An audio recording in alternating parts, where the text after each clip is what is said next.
guys, what's going on? My Pawn here, and welcome back to Pathfinder Wrath of the Righteous. Since we last left off, if I do recall correctly, we had managed to go through the Midnight Fane, which is a very dangerous area, and we had managed to get to the end, and we managed to get a new mythic rank. We ended up losing our commander status, and we are now in the Abyss. But we've got to figure out where these Nahindrian crystals are coming from. But I digress. Without further ado, let's get into things and see what happens.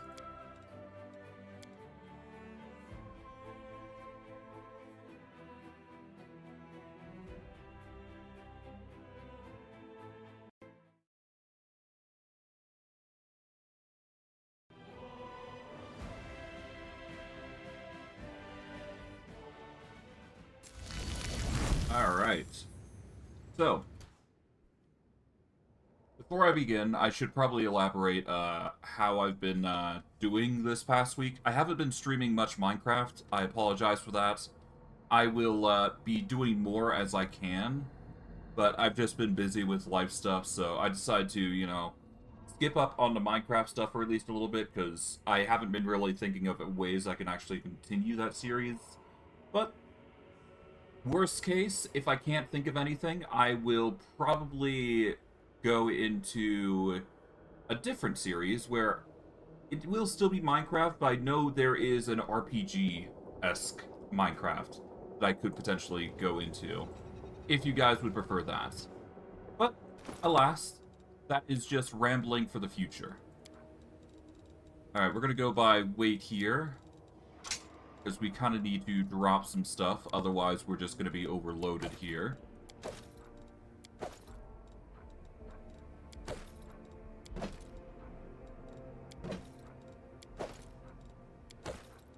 God, that's such a lot of weight. At least in heavy load, I should be able to move a bit better. And for some reason, I'm not able to move. Ability damage. Oh, okay, so that would explain it. Alright, let's unpolymorph then here. And that should be able to cure me. There we go. If we do this, we can cure ourselves by using a restoration. Price in descending order.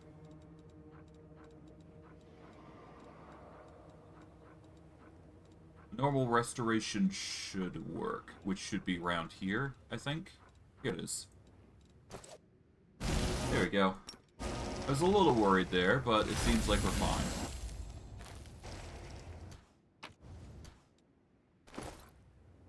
Our weight could be better, but whatever. Let's look around, see what we find.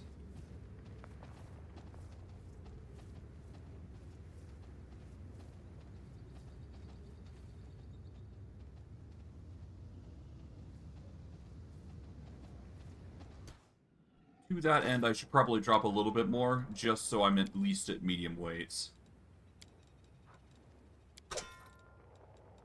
Medium weight will make me a little faster, at least, so there you go. Alright, we're gonna have a look-see around, see what we find. And hopefully we find what we're looking for.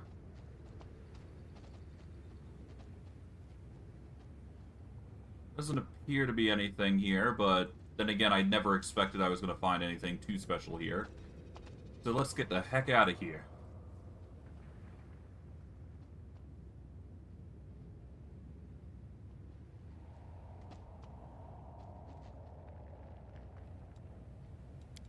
To the caves. So, for reference, that portal will not lead us anywhere until we get something more here. So, we are going to be grabbing stuff as we go, but hopefully we can get some loot. Well, no, we can get a trader eventually. It does appear that there is demon blood. If we were if we had something more, if we went the demon route, we could take advantage of the demon blood, but unfortunately that is not not the case here. But I digress. Rambling aside, let's save under stream 42, I believe. Yeah, 42. I just had to check to make sure.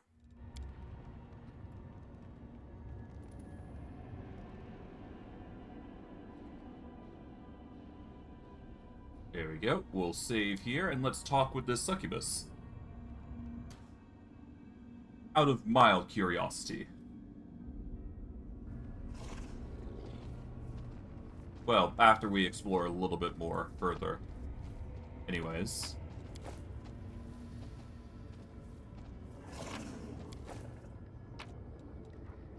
Elven nodes. Okay, cool. And we get a key to the Nexus portal. Nice.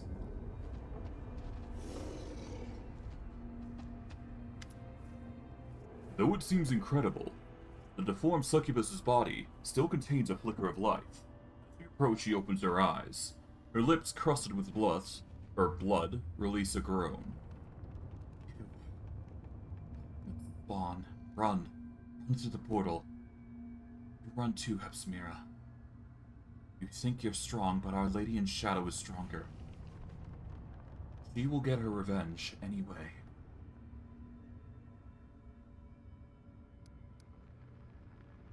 Who did this to you? Hepsimira. The succubus groans with hatred through her lips, half sealed with clotting blood. I've been following them. Wanted to warn Our Lady. It was on Baphomet and his spawn. You may be a demon, but I still can't stand aside and watch you suffer. Oddly, the healing powers have no visible effect. She just moans, slightly shakes her head, and stares at you with her dull green eyes. What were Baphomet's spawn doing here? Crystals. They've been mining crystals. They said it's to attack the Crusaders, but I believe they want to attack the realm of Our Lady in Shadow. The ones who maimed you, where did they go? Through portal. The succubus's green eyes brighten. Are you chasing them? Find them. Get my revenge even after I die. Having lost the last of her strength, the succubus drops her head onto her chest. Then she adds in a wheezing voice. My key. I got it hidden in a lesser shaft. Not the one with the bones. Add another one in the bigger shaft, among the old tools. Find them. Follow their trail through the portal. There's nothing I can do for you. Fine.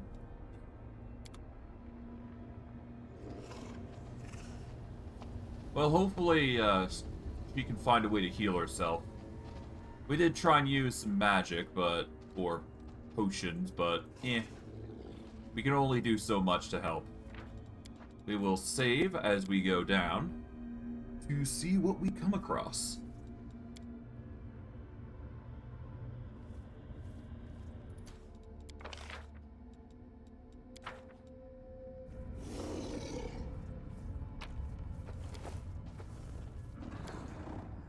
A midden of enormous bones likely came from a giant. Here, their rusty slave collars glint into dust.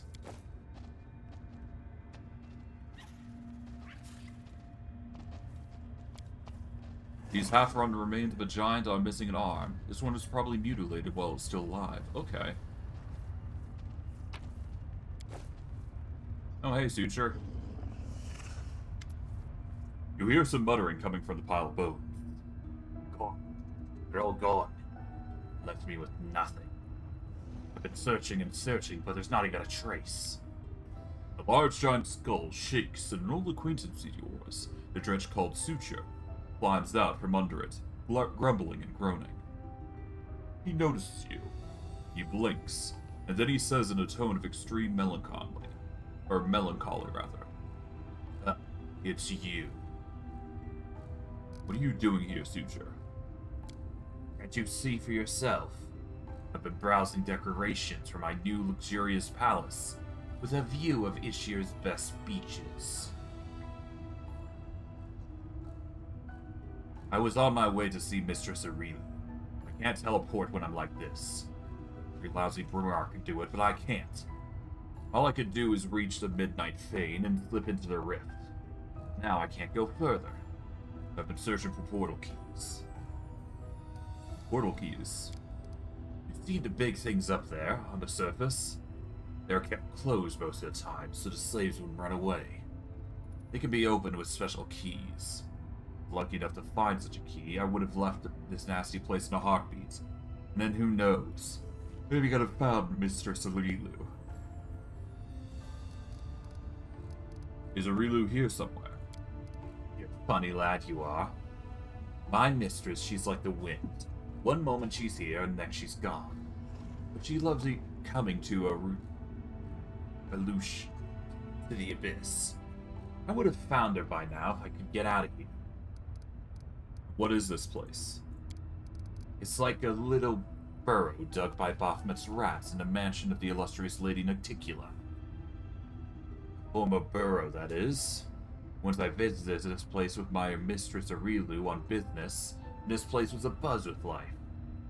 The people who were working, the drivers were tormenting them, and Hepzibah was choking the life out of both. You know Hepzibah, don't you? Nasty, horn-headed Nephilim, and Baphomet's daughter to boot. Now there's no one here. As soon as I saw you, I knew right away why they all fled. Where did all the bones come from? They belong to the giants who used to work in these mines. You don't think Baphomet's minions dug the rocks on their own hands, do you? This mine was depleted first, so they converted it into a dump. Every time an enslaved giant died, they dump a carcass here. I'm here to find a source of the hindering crystals. Do you know anything about that? Well, you just found one. Good for you. The suture sweeps his arm in a wide circle. This is a mine where they used to dig all the crystals. That was long ago. They depleted it and they left. So the crystals can be simply mined like any regular material? Simply enough, but not that simply. It can be mined, alright, but the crystals are very rare and extremely expensive. And that's all I know. Are there many other mines like this one? There are several more on this island, as far as I can see. And they all must have been depleted too. Baphomet's gang wouldn't have left this place if they had even a slim chance of finding more crystals. As for there being more mines elsewhere, I don't know. How long have the demons known the secret of the crystals, then? What's the secret you're talking about? Those crystals can be used in many ways. If you're talking about magic powers that can be extracted from a crystal and poured into a demon, no one could have ever done it before my mistress. Even now, only a select few know how to do it. My mistress, I mean Lord Baphomet and Deskari, are no fools to share that kind of knowledge with the entire abyss. I see. So quick to understand, are we? You know what? You better look around really closely. Perhaps you'll find a key. A portal key. Looks like a faded piece of glass, but it's filled with power. It'll shine purple. I'll walk around too. Search some more. Okay, so basically it's a body dump. We get a hide a magical creature and boots of the stampede. The wearer of these boots add their rank in athletics skill as a bonus to the damage roll on a successful charge attack. Now, this wouldn't be that amazing unless, of course, you're trying to go a charge build, which can get really crazy if you know what you're doing. Alright, that makes 2 keys of Nexus portals. Cool. There is more to discover in this area, obviously, but that will come in due time. We are currently not in the position to actually learn more, so I think this is the high time that we just get going. Alright. There doesn't appear to be anything else, so we're going to go outside here. And we will go talk with our good old companion here, Handed the Inheritor. Let him know the situation. Regarding our mission, I'm listening, champion. I have reason to believe that the hindering crystals were mined right here in mines. The angel fluxes and wings. Though the source of our troubles, these powerful crystals can be mined from the soil of the abyss, as if they were just ordinary minerals. I was convinced that the secret of their origin must be more complicated and nefarious, but this new knowledge terrifies me. There are half a dozen mines in the vicinity, and those mines are huge. The largest was abandoned just recently, it seems. How many crystals did the demon manage to mine? How many monsters with mythic powers did they manage to create? We must find out. I know the name of the person who was in charge of the mines. Hepsamira. Hepsamira herself. Anger rings from the hands of the Inheritor's voice. I know her. She's an old and dangerous adversary. A Nephilim, a spawn of Baphomet himself. Yes, now I see it. The path we have stepped onto is dangerous, but it is the right one. The demons you have encountered before, even Darazat, were just officers in the Abyssal Army, whereas Hepsamira is a true princess and a spawn of chaos and evil. I'm not surprised that she's behind the secret of these cursed crystals, and I dread to think what she's capable of doing with them.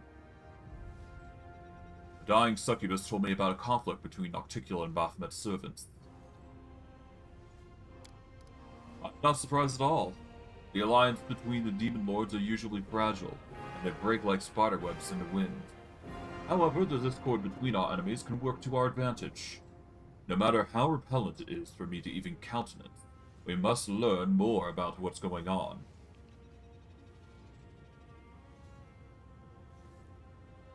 I've got a key to the portal that the demons who mined the crystal apparently used to leave this place. Let me take a look at it. I think I know how this key works. As soon as you finish exploring mines, I shall open a portal. What if I try to use my powers to open the old portals?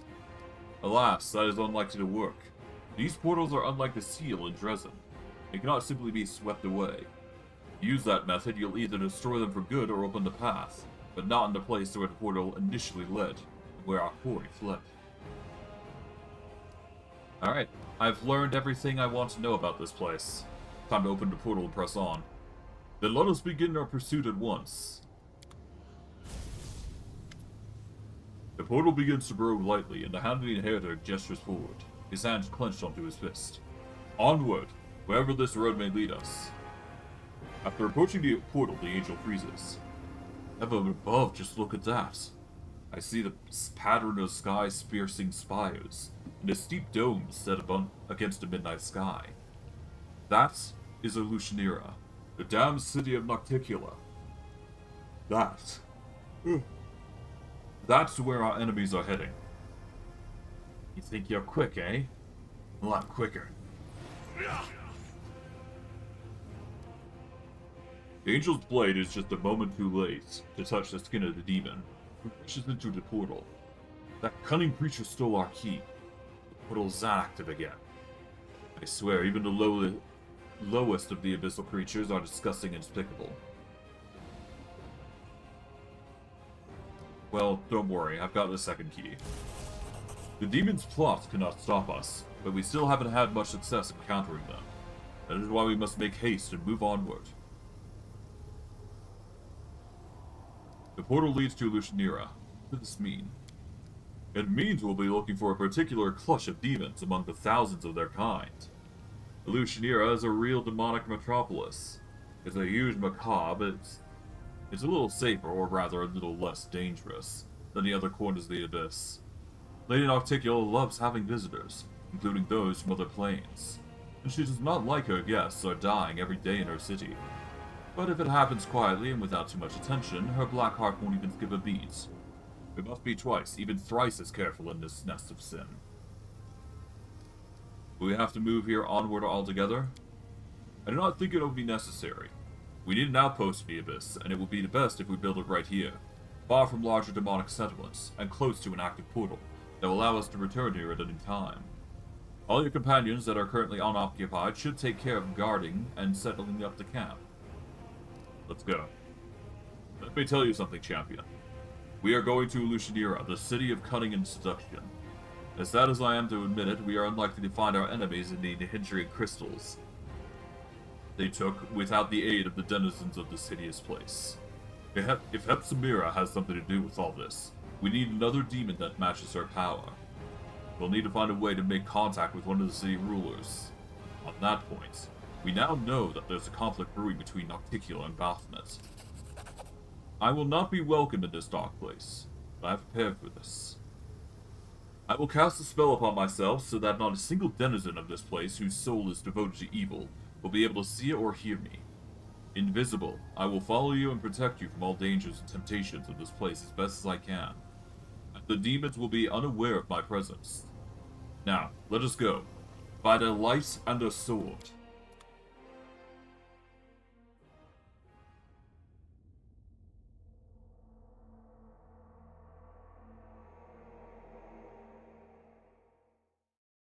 Hopefully I can go back and grab my items, because I kind of need those. Let's go back, let's see if we can grab those items, and then we'll continue on. Because I don't exactly want to abandon the items that I've just picked up. Or I had on the floor there. Yeah, there they are.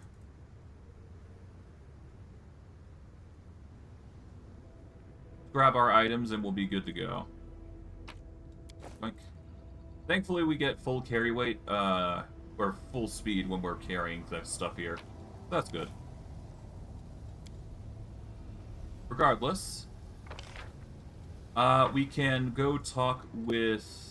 Not Ulbrich, but we can go talk with, yeah, nobody here, but we can go into the caves because we can talk with somebody in here. And we can sell the majority of items thanks to Wooljiff. Show me the loot in the Thiefling Connections. Price in descending order. Here we go. While this item is active, all critical hits made by you or against you are automatically confirmed. Given that this will help us basically guarantee crits, this isn't a bad idea. And because we negate crits, it's not like it's going to matter if we buy this. So I'm probably going to be grabbing this banner because it will help us a lot. There's also a few other items that are going to be nice, but I digress.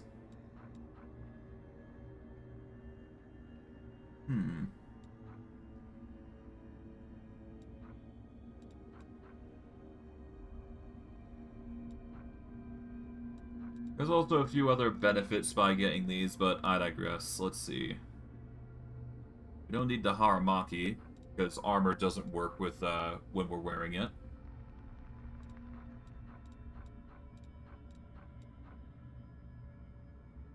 But yeah, no, I think we are going to grab the Crimson Banner here. That's just way too good to pass up.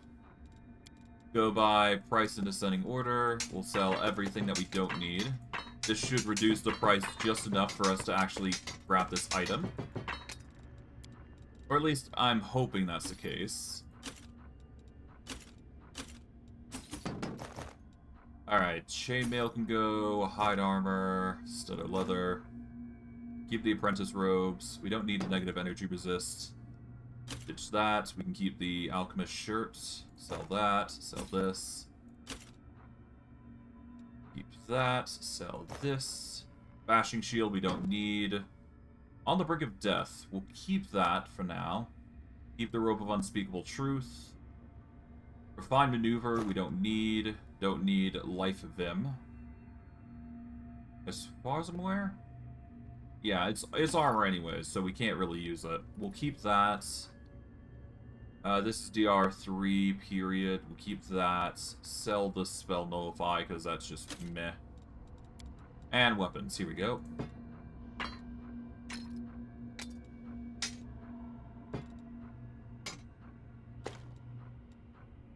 Flaming Dagger, Falchion, Evercold. Keep these, okay. Pretty weak.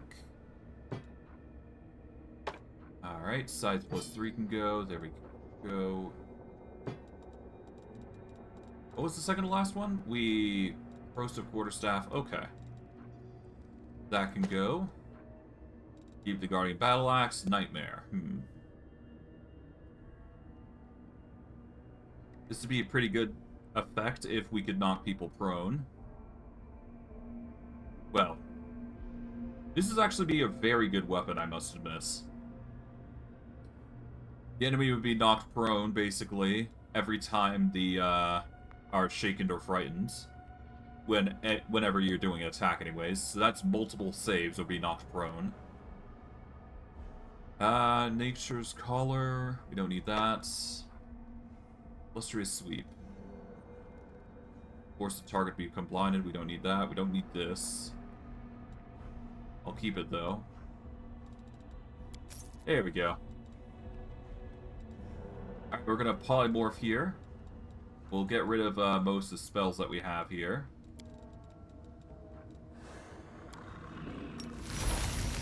But yeah, if we equip this banner here, this is going to make it so that all our critical hits are going to be guaranteed.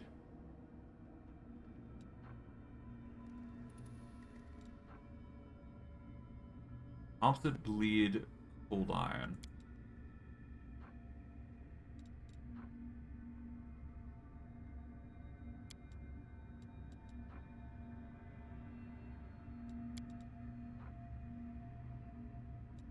But yeah, no, the Crimson Banner will certainly help. It's going to make it so all critical hits made by us or against us are automatically confirmed. Because of how things go with the Robe of False Death, we are immune to critical hits. So wearing the banner with the Robe of False Death is literally just hand-in-hand a good item. That is why I wanted to check to make sure I'm actually making that work with our build, but I digress. Let's go talk with a bunch of our companions here. I'll learn the weight of my sword. I'll have faith in the inheritor. I'm the first in the battle and the last to leave it. With her eyes half closed, Sela whispers the words of the oath of Iolade Paladins. Trailing off, she opens her eyes and sighs. How did we end up here? Never would have imagined I'd find myself in the abyss. We've overcome everything we've faced so far. We'll get through this as well. That's right. Thank you. I always had faith in us, and I'll keep having faith, but sometimes a girl needs a few words of encouragement. Alright.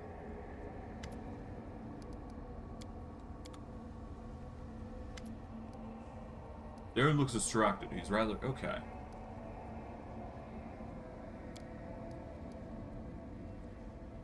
Here's another adventure.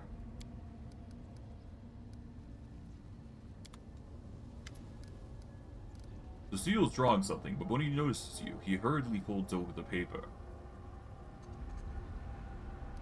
Struggling for inspiration? Don't tell me you managed to find some beauty in the abyss. Alright.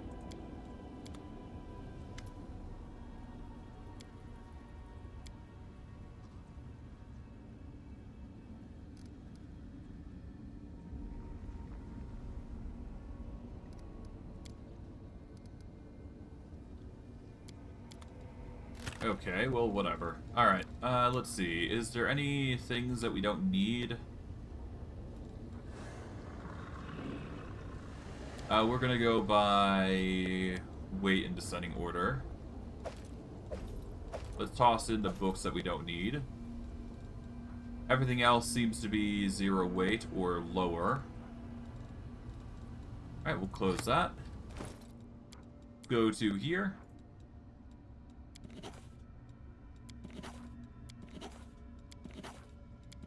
Copy all these recipes. That'll decrease our load slightly. Not by much, but it will certainly decrease our load.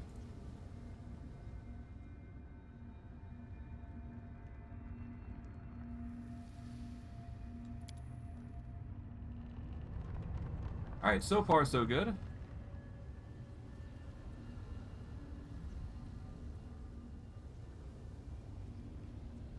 Alright. Wooljiff and Grey Boar.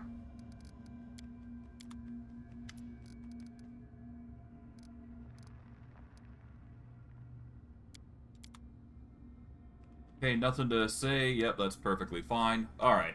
I just had to check to make sure everything's good and hunky-dory. See, is there anything else? No. Okay. So we're getting on the beginnings of our journey. Alright, Nino. It is time for the experiments. I hope these words inspire as much enthusiasm in you as they do to me. What's this experiment about? You see, I have decided, though dared would be a better term, in address to an issue which is now I prefer to avoid due to my total ignorance in the sphere. Nino lowers her head in embarrassment. I realize it's hard to believe that I, a person of, let's not skip false modesty, superior intellect, could not know of something so simple, but it's never too late to fill the gaps in one's knowledge, right? I'm talking about friendship. To be honest, at first I planned to assign the writing of this article for the encyclopedia to a co-author of some kind. Then I met you, my loyal follower, and suddenly I thought I could write it myself. Nino seems to have reached the limit of her courage, and she looks away.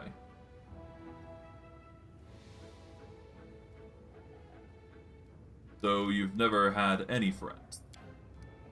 I see no sense in them. So you're trying to say that you consider me your friend? You misunderstand me. I don't need friends. I have no desire to spend time on them, when I could spend it on experiments and discoveries. Nino explains this to you, as though she is speaking to a 5-year-old. I just want to learn what it's like to have friends. For the encyclopedia, nothing more. I realize that you would like to consider me your friend. Who wouldn't? I'm a scientific luminarity, after all. So I do apologize for disappointing you. Well, if it needs to be done, let's do it. Let's get started. I'm glad you agreed. Many would have considered my request too personal and refused. It's good that you're above such squeamish sentiments.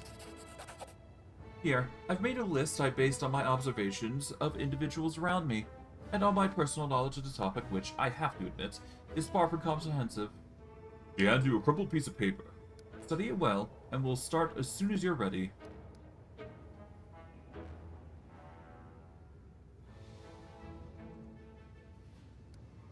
Do we have to follow this list? Nino looks at you with disapproval. You're trying to say that I made it for nothing? I've developed a perfect methodology that involves all the mechanisms of friendship between two individuals. But by all means, sure, let's just abandon the list. Point number 1. Friends smile at each other. You raise your eyes at Nino, who has already fixed a malevolent grin on her face. The kind that would make you soil yourself, if you saw it in your dark of nights. A brief smile. Keeping the unnatural grin on her face, Nino hisses through clenched teeth.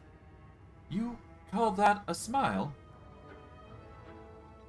Come on, try again.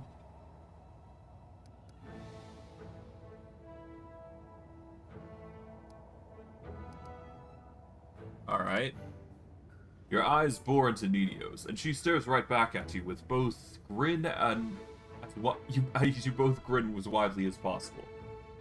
A minute passes in tense silence. She massages the cheeks with her hand. I never imagined being a friend was such an exhausting business. So what's next on the list? Point number 2. Friends gossip about their other friends. Oh, I've made some progressions for that. She produces several pieces of paper from her sleeve. Come on, let's get to it. What are we gonna gossip about? Ursula, let's start. Excellent choice. What do you think of her? I love her. Oh, how interesting. Incidentally, yesterday I saw her. Nino picks up a random piece of paper and reads it. Running around naked. Okay. Right, thanks for the info. Truth be told, this whole experiment seems like sheer stupidity to me. But How can we learn that stupidity is stupid without doing stupid things? We need to finish what we started. She gives you a satisfied nod and shows the papers back in her sleeve. Alright, stage 2 is now complete. What's the next on the list? Point number 3. Friends drink alcohol together. And then it says, no longer required. Oh right, I should cross out that point. I wrote this and then I checked the encyclopedia and recalled that I've already conducted that experiment. And judging by the same encyclopedia, and especially by the odd stain on that particular page, it would be unwise, to say the least, to try and repeat it. Point number 4. Friends sometimes argue. A new heap of papers appear in Nina's hands. You are uninterested and disinterested in this experiment, and you can't even tell the difference between those two words.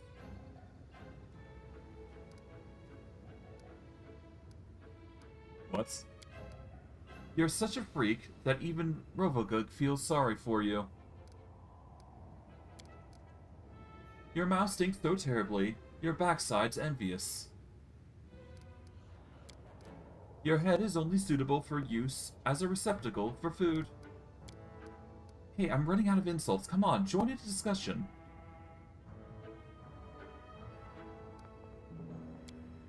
Nina looks at her papers somberly, then crumples them and hides them in her sleeve.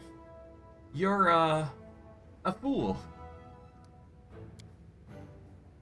Fine, that's enough. I think I've bickered enough for both of us. We can be considered friends now. And on that note, I conclude the 4th part of the experiment. What's last on the list? Point number 5. Friends sometimes copulate. Oh, yes, that. Take off your underwear. What? Now we're going to actually... No. Not all friends have to do that. Is that true? Are you sure? An unexpected and interesting piece of information. I must confess, I wasn't so thrilled about the whole copulation idea from the start. It's nice that their science does not demand this sacrifice of me today. This thoroughly awkward experiment is finally concluded. I've learned what it means to be a friend, and now I can write an article about this for the encyclopedia. I'm happy that it's over. I'm once again convinced that friendship is the most foolish of all occupations.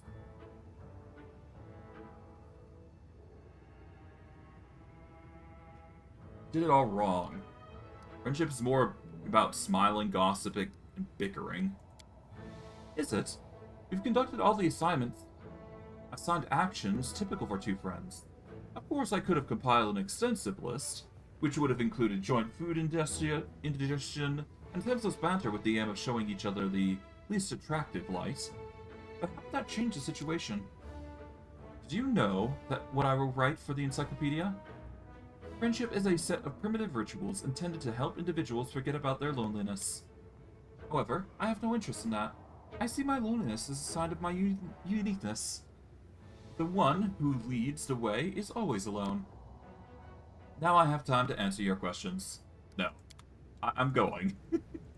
That was too awkward. Oh well, that's just how it goes sometimes. Never thought I'd find my way in the land of the Fae. Well, let's take a gander at how they live down here. We just need to follow their rules, or we'll stay here forever. What rules? Oh, there's lots of them. Let's see. First and foremost, you never agree to dance with them. You set one foot in their fayish frolics and you won't be able to stop. You'll just need to keep prancing until you drop dead from exhaustion. What else? Don't accept any gifts and always give something in return, or else you'll have to serve them forever and ever. Don't eat or drink anything without permission, or they'll turn you into a beast or even a cockroach. There are just too many to list. I know them all from my grandpa. Grandma. She knew so many songs about the Fae, so many tales. Look, War Chief, instead of me telling you all this, how about you just follow my lead here? Alright? You can't go wrong with that way. And if you see anything suspicious, you just give him this. Olbert thrusts a hand in the direction with the index and the little fingers extended to swivel it back and forth. It's the best way to ward off any entorcity. Which is show to Fae can't give you the evil eye. This isn't the land of the Fae, it's the Abyss. You say like there's a difference. Sure, some Ooglins have horns, others have wings, and some others have horns and wings.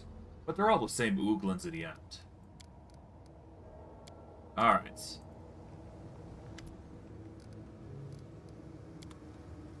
And Urushalay. Yep, nothing. Okay. Alright, let's get going. We've grabbed everything that we've done here, and yep, to Lushanira we go. We are going it solo for now, but we are definitely going to need to bring our allies here in the future, so just be ready for that. We've got a bunch of quests that are going to be popping in as we go through the game here, so just be ready for that eventuality. But of course, we are going to need to buff up eventually, so for now, we're just going to have to make do here. Oh, hello. Loot.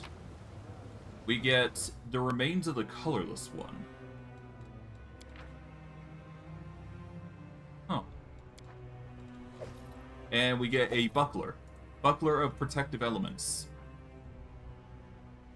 Whenever the wielder of this +4 buckler becomes the target of a spell that deals elemental damage, even if such effects were prevented by a spell or elemental resistance, you gain immunity to the corresponding element for 1 round. Huh.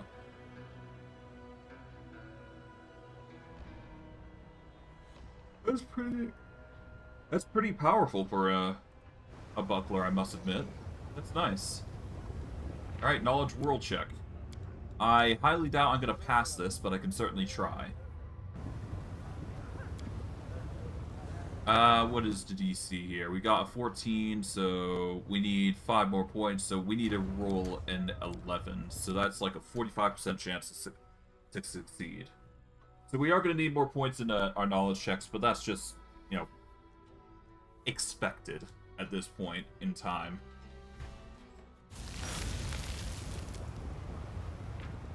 Well, it's going to be a few loads here in order to get that success, but that's to be expected here.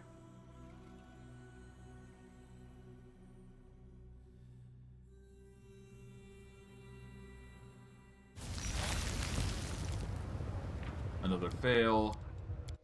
But that's to be predicted given our circumstances.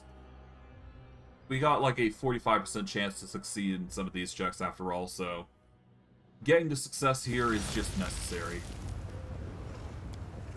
There we go.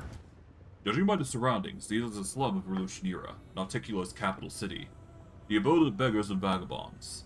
It is impossible to ascend any further, except for the waters of the ocean itself, where the bodies of the unfortunate are dumped. So not exactly the most beautiful. Look, another morsel. Can't swing a dead cat without getting one to Lushanira's guests nowadays. Merchants, travelers, demonologists. Every type of kind of filth.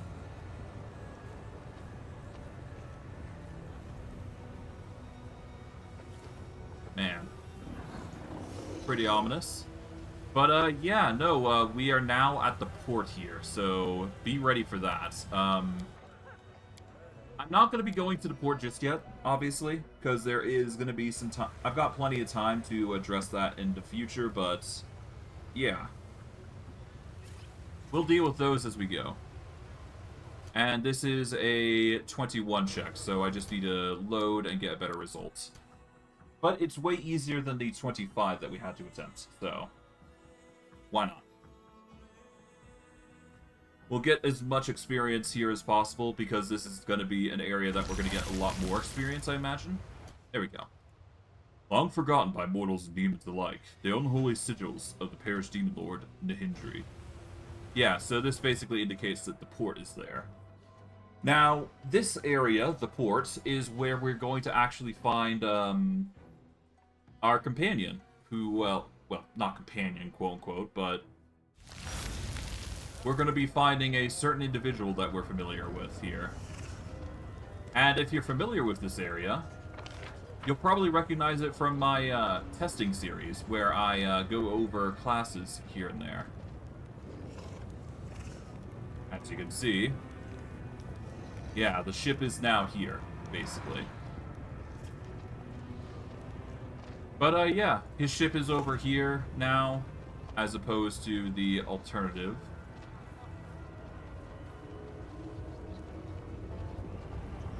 And yeah, let's see. Ambien, helmsman's there you go. Incubus, slaves, you know, the typical stuff. Chaplain's here, we're gonna save here.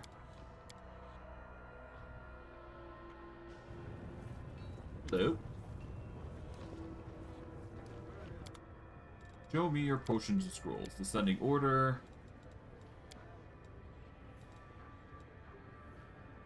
There's only 6 level spells and lower, unfortunately, so that is something that we'll have to live with, but... it's fine.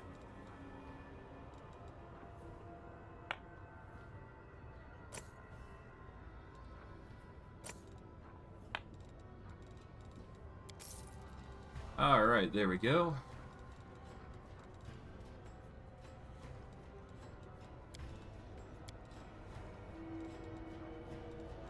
Okay, let's see. What else do we got? We got reduced persons, bunch of potions of healing. We got plenty of blur now. So we're not going to be in lackluster means in regards to items anyways. So that's good. Okay, blur.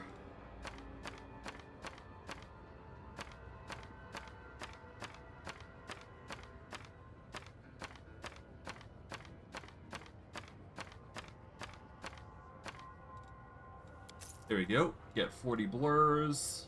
Delay poison.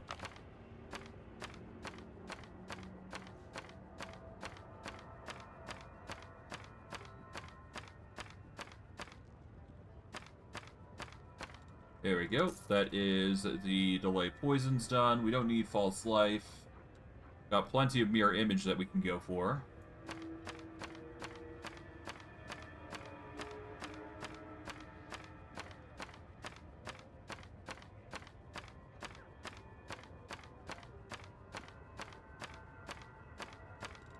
There we go. That is another bunch of mirror images.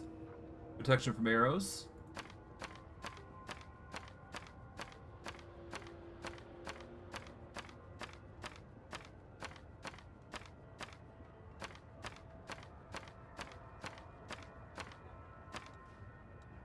There we go. That's the protections there. Grab 3 of those. See invisibility. Done.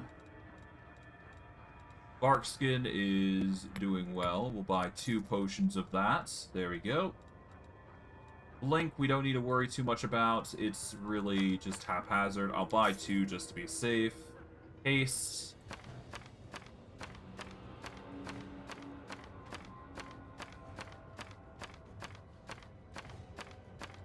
Buy 20 of those.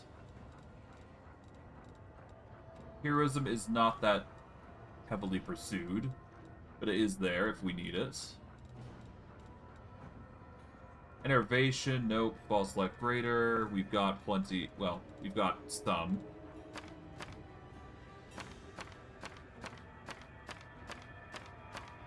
Buy 10 of those.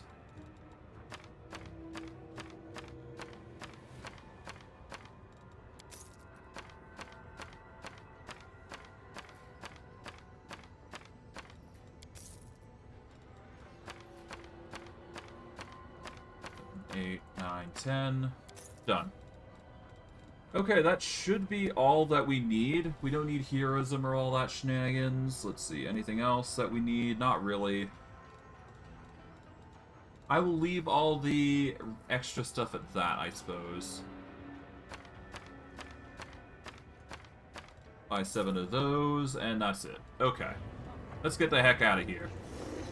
We don't necessarily need to talk to the helmsman, but I will just to be safe. There you are. It was truly inspired idea to invite you on this voyage. Oh, how I long to reclaim what was lost. Are you ready for a new voyage? And off we go.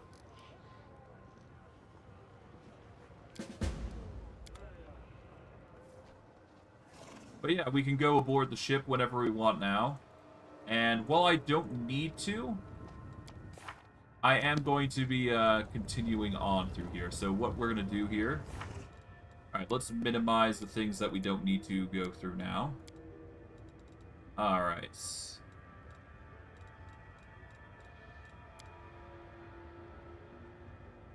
Oh.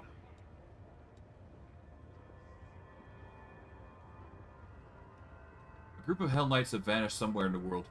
The circumstances of that disappearance is so strange that they apparently...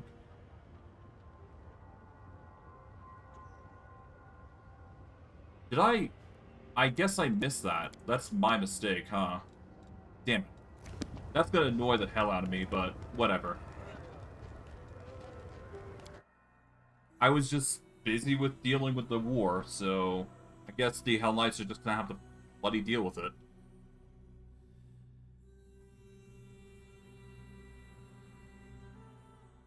Worst case, I can just redo everything, but that's probably not the best way to go about it. Hold on, let me see. Watch your step.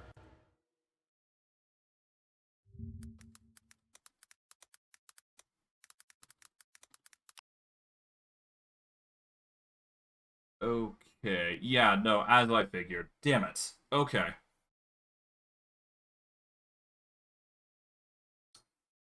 That angers me because there was a chance to get some experience there. Alright.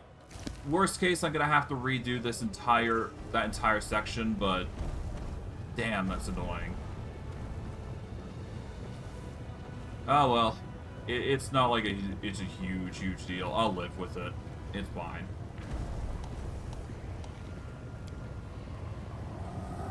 Okay, so good thing to know about this area. If you tilt your camera, you control the terrain and how it goes up and down, basically. So yeah, depending on where you face, it will change how things grow up and down. Not saying it's literally perfect, but it gets the job done. I am annoyed because that quest that we missed, the companion quest for Regil, that would have given us so much benefit for the future. I'm kind of sad I didn't get to it, but whatever. Well, whatever. We'll live. It's fine.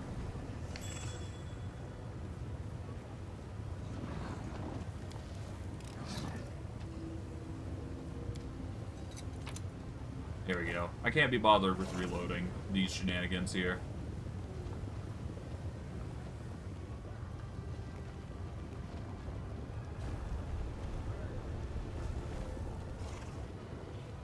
Alright, we can climb here, or we can go to the Bad Luck Tavern. I guess, for now, let's do some climbing here.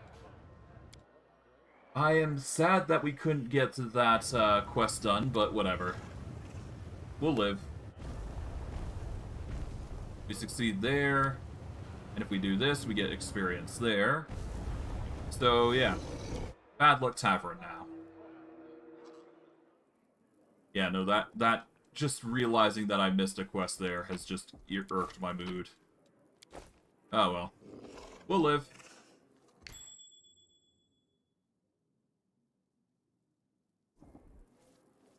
Let's save here and investigate.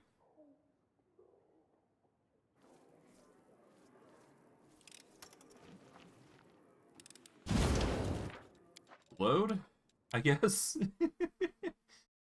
Oh well. I kind of predicted this is going to be an issue, but whatever. Knowledge checks are going to be a tedium anyways, so... Seriously? What is the difficulty on that? 42. No wonder. I need to have a higher roll on that. Now that I think about it, because of our new upgrade, we actually don't need the we don't actually need the Covenant of the Inheritor now. So we can unpolymorph here, and we can take this off, because we bypass DR anyways. So we'll take that off now, and we can finally equip something else instead. And I do believe I want to equip the one thing that gives us a... Yeah, it gives us a +3 bonus to our lockpicking, I do believe, which is here. Here we go. That'll help us a little bit better here. As I save once again. Really should have polymorphed there, but whatever.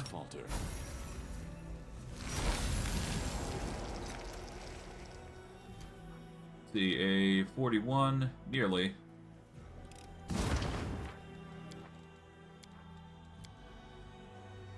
Well, if we disarm it, we disarm it. If we don't, we don't.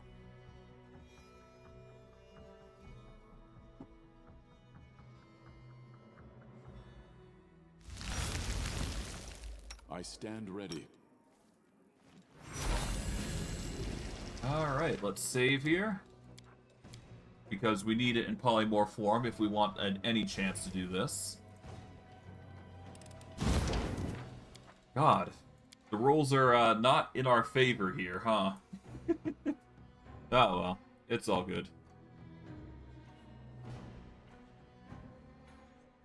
I'm gonna continue on this journey, we'll figure it out as we go, but I digress. Seriously? Jesus. Well, then again, this is a hard check. If you want to succeed, you have to get high rolls. And even then, it's a very minimal chance to fail, so it's all good. Yeah, what is the difficulty? Yeah, we got a 24, so we got like a 10% chance to succeed. And we've got a... I want to say a 35% chance just to not pick the lock. Okay. Well, it could be worse, to be fair. Could be way worse. At least I'm not getting damaged by the fireballs, period. So, that's a benefit, I suppose. Oh, well. Man, I'm getting annoyed at this fireball shenanigans, though. Can't really do much about it, though. You need to have a high dex or something equivalent to get the lockpicking to work. That's just the difficulty of the checks currently. There we go, finally. 5,000 experience just for one pick the lock.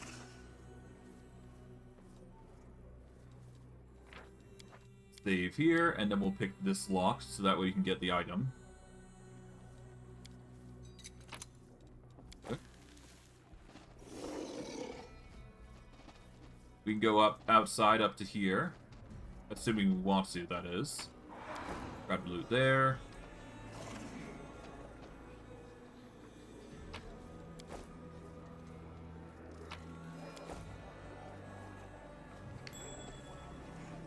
Oh, there's a secret here.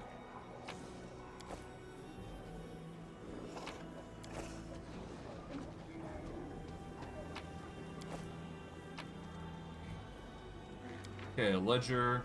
Yoink.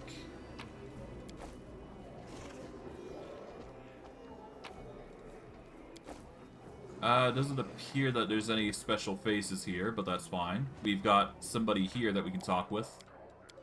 So we're going to save here, and let's continue. Greeting you with a nod in a middle-aged sorceress. Is a middle-aged sorceress with a short hair, dark hair, a skinny face, and a prominent cheekbones that bring to mind images of predatory birds. Despite the dark circles under her eyes and her overall worn out look, her voice sounds friendly and welcoming. You're not a local, are you? Do you come for Glarian? Makes us fellow countrymen since I hail from Absalom. Allow me to introduce myself. I'm Magister Milora, a certified specialist in resolving magic-related issues, and a captain of the airship called the Starcatcher III. What's a sorceress from Absalom doing in this rathhole in the middle of the abyss? For a couple of seconds, the woman's gaze goes distant. and a bitter expression appears on her face, before quickly fading away. I suppose that you could say I'm trying to cheat my own faith.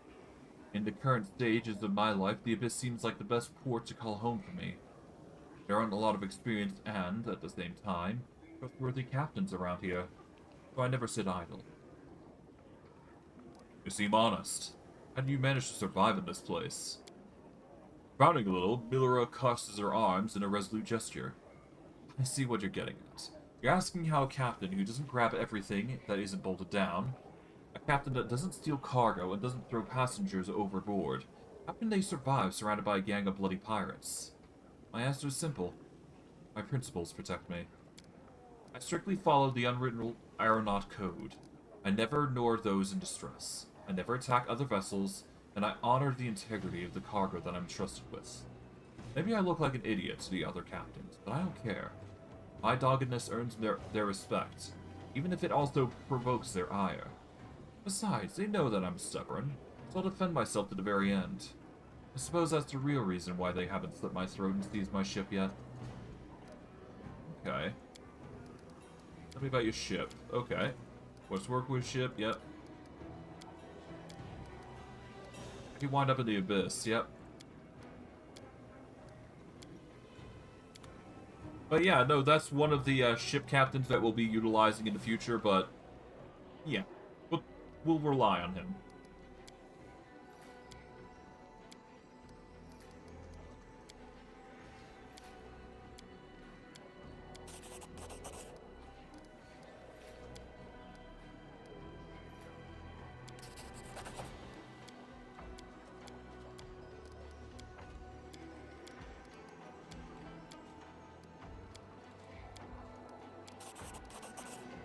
Alright.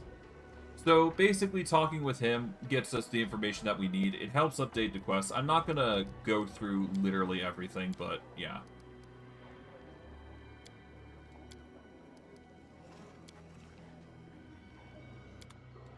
Yeah, so this guy's just basically vendor.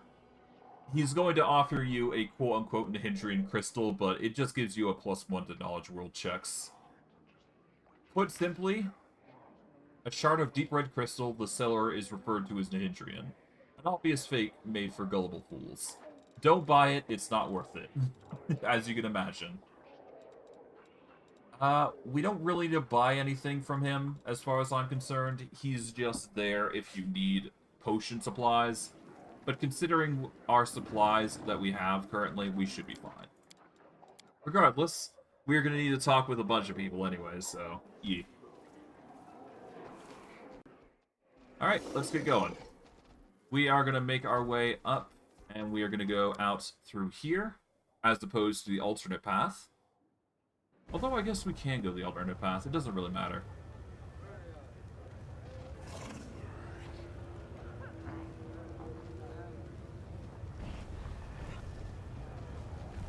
Oh, hello. Walking down the street in Lucianira, you see Ember. He's sitting on the ground, surrounded by demons, shielding the scrawny Babao, who looks like he's been beaten. Why are you doing this to him? You're hurting him. Hey, you little ragamuffin. We'll beat you up too. Who are you, anyways? I'm just a mortal. Weak and silly compared to you, I'm a mayfly. One moment I'm here, the next I'm gone. You better listen to what I tell you, because I've lived more than you have.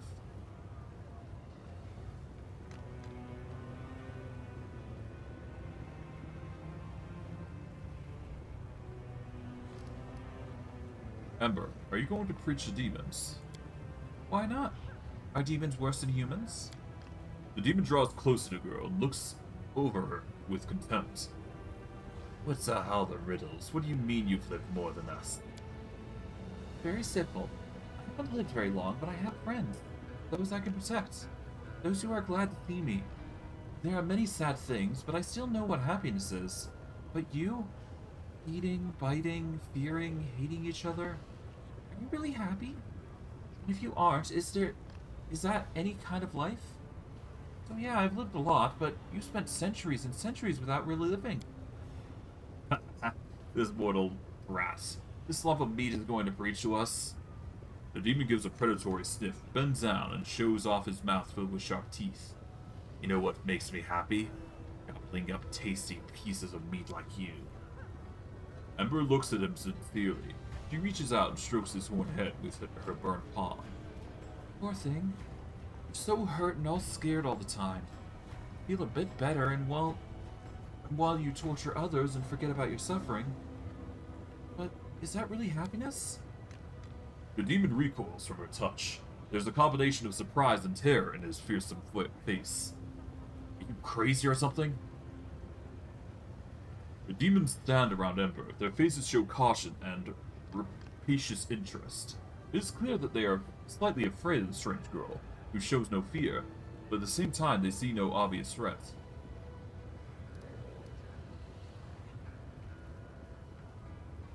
Ember, this demon is wounded. Words are all well and good, but let's help him. Oh, you're right. How embarrassing. There. Ember whispers a spell and the demon's wounds heal. Yes.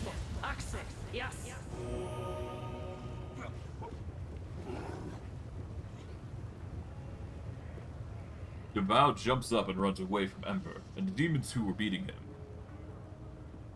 Off, I don't owe you nothing. Of course you don't. I helped you for no reason, just because I wanted to. I hope you'll be alright. For no reason? Stupid. No one does anything without a reason. She's a witch. Probably wants to sell us something. The magic potions or herbs. Come on, show us. What do you have? What? No, I'm not selling anything. I just wanted to tell you how much you're missing. I mean, you're free. Freer than anyone else in this world. But you use freedom to make life miserable for yourself and everyone else. Think about how much happier you could be. Ember keeps preaching. The demons listen, occasionally interrupting with laughter and obscene jokes. Finally, they grow bored and walk away. They left. You think they understood anything?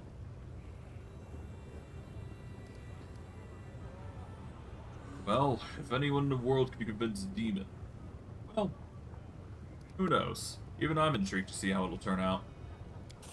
You're right. I want to help them so much, but how could I know what will work and what won't? Maybe in an hour's time, you and I won't even be alive. You know, I was thinking. I tried sending prayers to the demon lords and tried talking to demons in East Street, but one of the demon lords lives right here in the city. Nocticular, right? What if I tried to talk to her?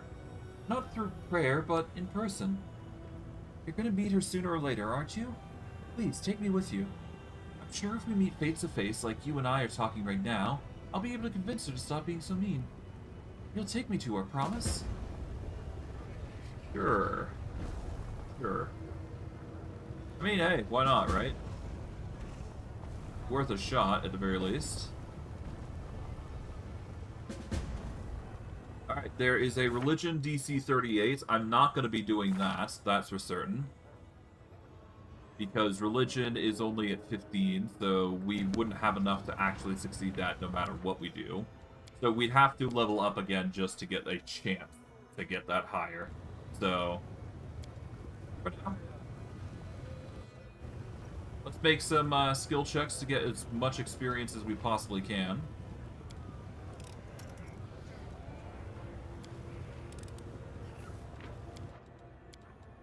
Yeah, I'm gonna have to load that actually, because I failed the lockpick roll. Oh well.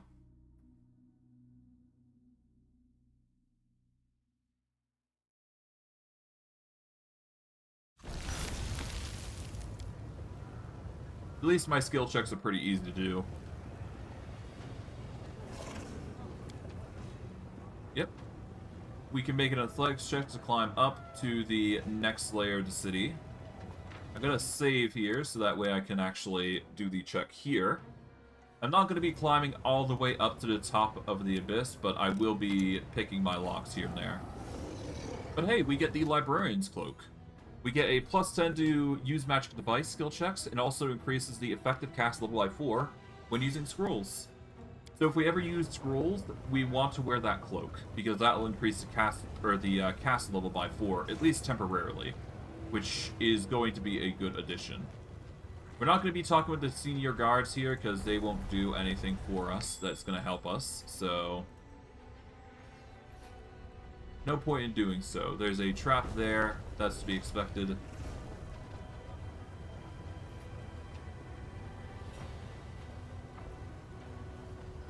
That's a lot of stuff. Okay. I'm going to need a save here, because there's going to be blood spilled. At least in a little bit, so I'm going to be getting ready for that. That's some heady dope and no mistake. I feel like I can... Oh! Okay. Do it yourself. Intimidate the lot here.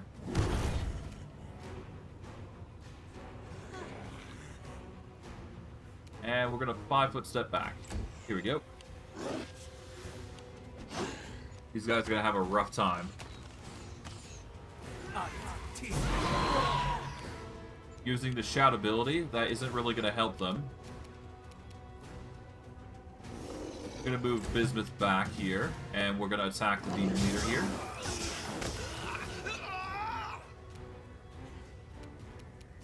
There we go. I'm going to move over to here.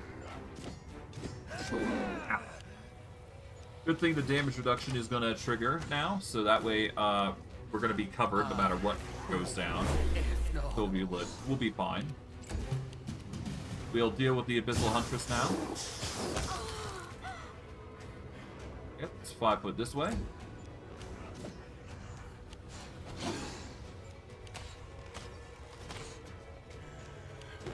Yeah, they're really trying their hardest now. Alright, the Vow Eliminator is probably next on our list. There we go.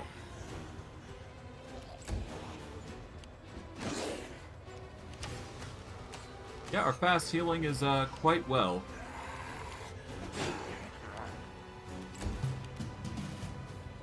Yeah, we get a roll result of 12 healing, which is pretty nice. For what it's worth. The skiers are next. There we go.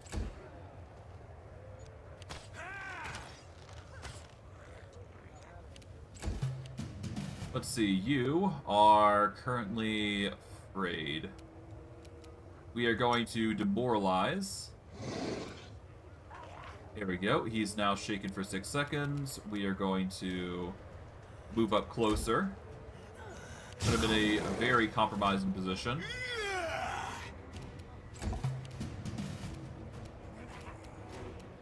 He is still flat-footed. He is also now a steady target, so there you go. Done. Not too bad.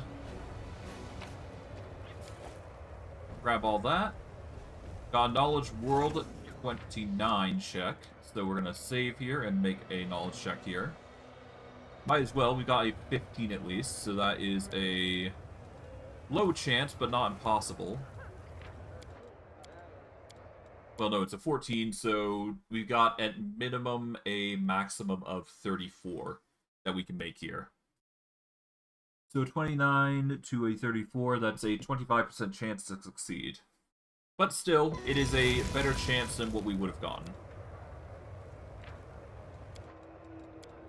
Well, regardless, the experience is necessary, so whatever, really. Hopefully, with all this chaos, we should be able to get more experience as we go. All in due time, though. In fact, let's see. Yeah, we're getting 2,200, 720. It's not a lot of experience, but it is going to complement us. And we're actually getting very close to the next level that we need, so that actually works for us. And hey, worst case, we can use quests to get the experience that we need, so it's not like it's a huge deal.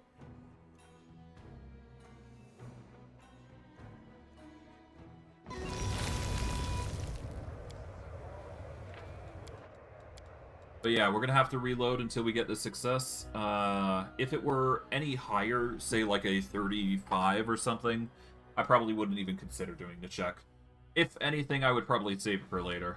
Much like I would do anything, really. God. Taking its time, though, I must admit.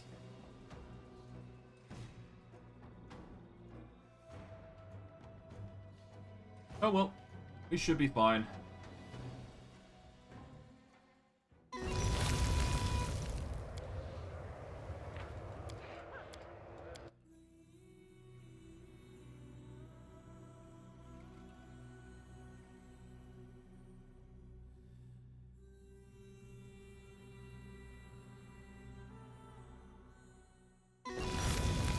Man, it's taking its time, though.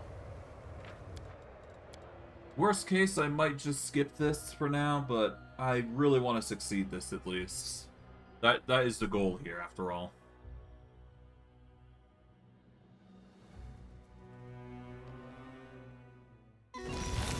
Alright, come on, game. You know what? I might skip this. Yeah, I'll skip it for now. I can always just level up later and get the points that we necessarily need.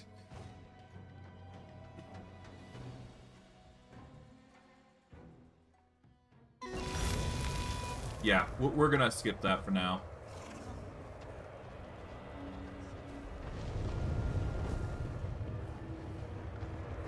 Okay, into the Battlebliss Arena we go.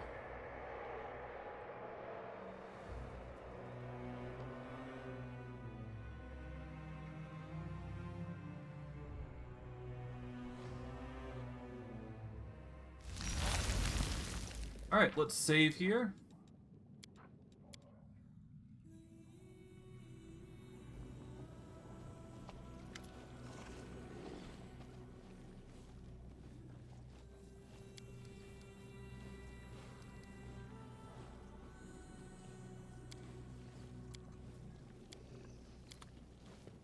Alright.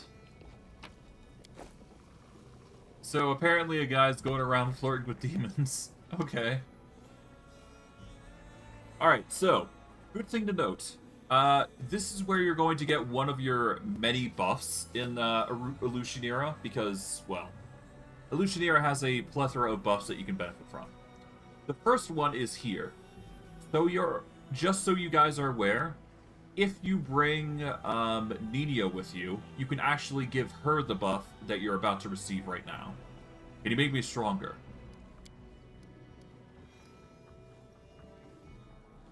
Price is too high. I could use the help of a healer, but yeah. For 30k, he will basically make you more swole.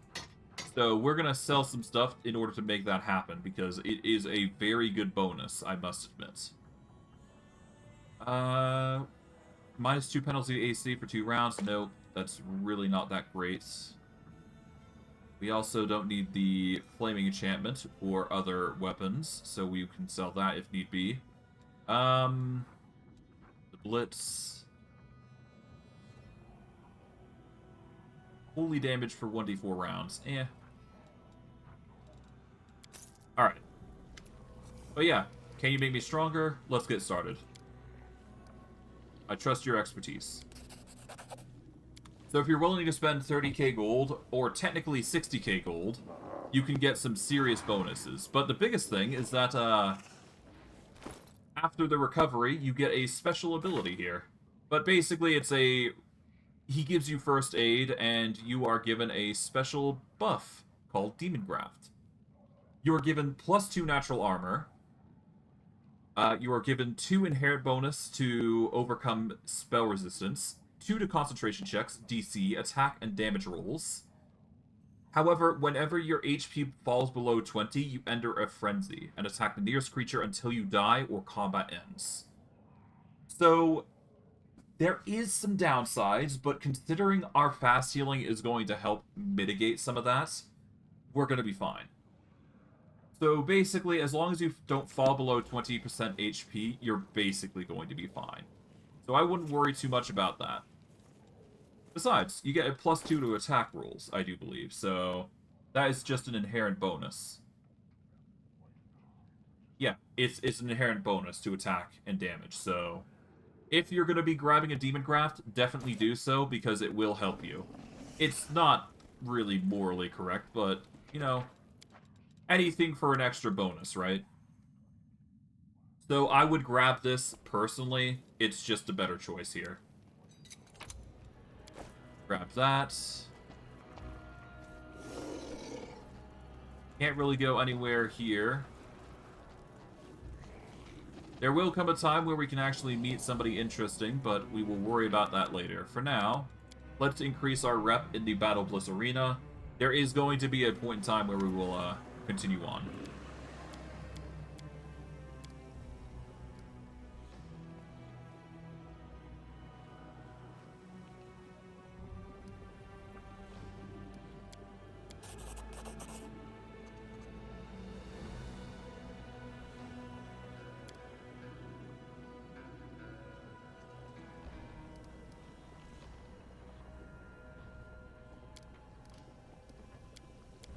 Okay.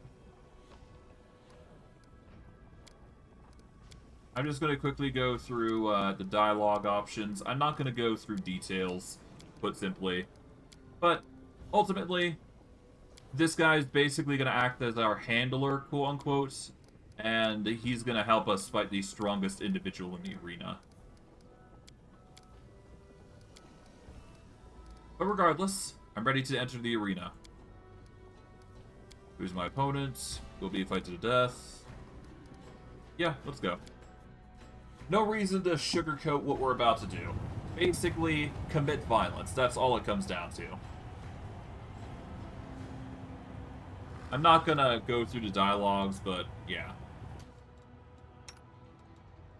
Basically, this whole fight is just a combat here. But regardless, we'll go in for a charge and we will commit violence. Hoorah. We'll move Ivu and Bismuth back, so that way they aren't the targets of whatever's about to happen here.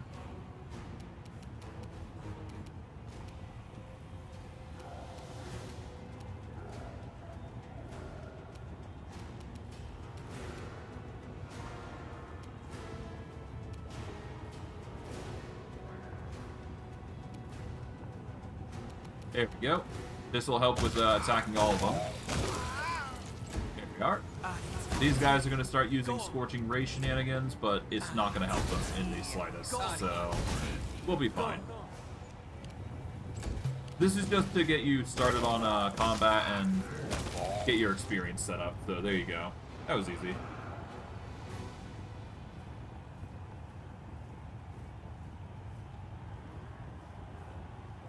But yeah. This is the basic experience of the Battlebliss. If you want to go through the game, or Chapter 4, you have to go through the Battlebliss. I'm not going to go through the dialogue, but basically, well, not for today, anyways. To summarize, you basically go through combat, you kill a bunch of individuals, and that's pretty much it. It's basically like the arena fights from Oblivion, if you could describe it in any sort of way. I've already done it before, but, yeah. Dialogue seems to be the go-to here.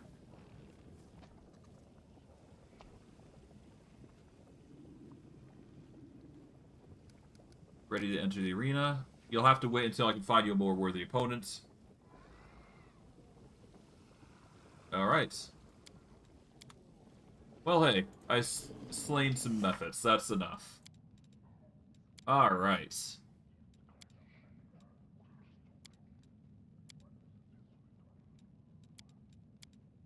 Fight in the arena. Demand exclamations for Zeklex here.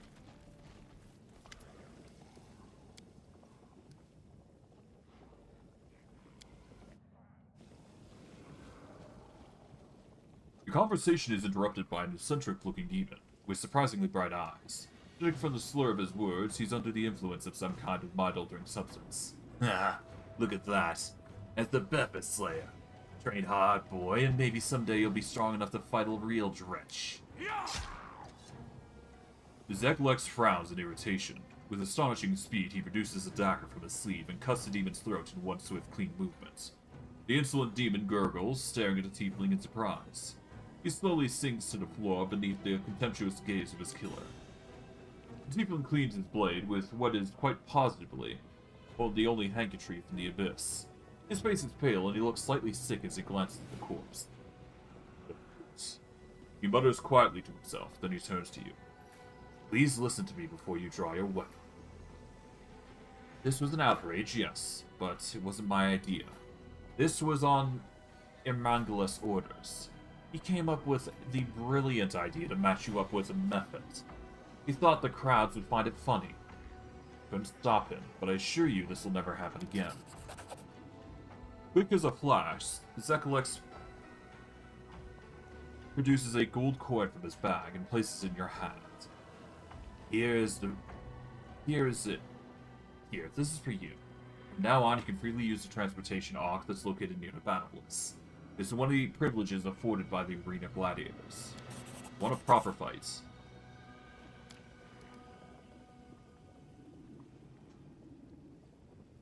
I'll arrange a match for you against the Flare twins. However, they weren't supposed to fight someone else, so I'll find them a replacement. Unfortunately, we don't have enough decent fighters left in the arena, so it'd be very grateful if you could procure a batch of gladiators for me. I'll cover the cost, of course. I won't become a slave trader. Why not? Does it violate your principles? This is the Abyss. Scruples won't do you any good here. In fact, I advise you to keep your morals on a tight leash if you want to survive. But fine. The Mosh 2 takes them. I'll try to make sure your fight with the Flare twins takes place as soon as possible. Good.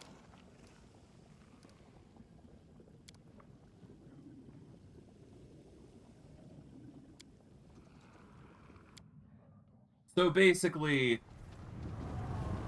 I'm going to be playing this as good aligned as possible here, so we'll see how things pan out. So you don't have to go with slavers here, but yeah. They aren't going to be happy regardless, but I suppose that doesn't really matter here, huh? Well, hey, I got the charge in at least, so that's fun.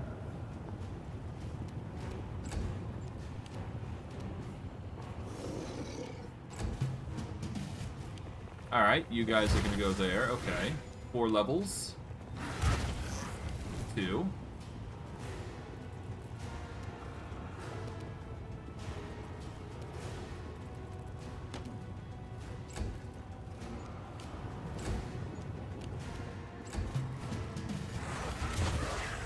Yeah, those negative levels are going to be annoying. Okay, so I'm going to need a load here.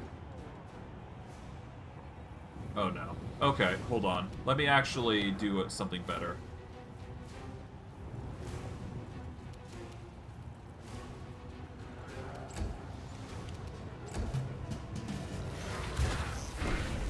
Okay.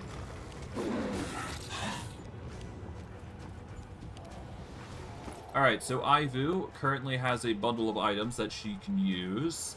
We are going to give her the Restoration Scroll. So that way she can cure the negative levels that have been accumulated by Stein. This is for the best. Seriously? Game, come on.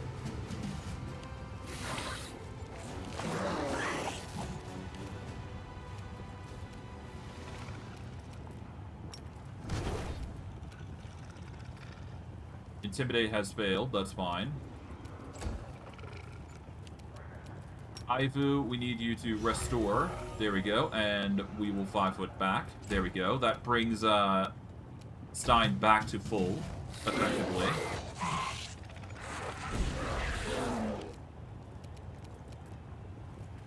Okay, let's intimidate here. 5-foot back.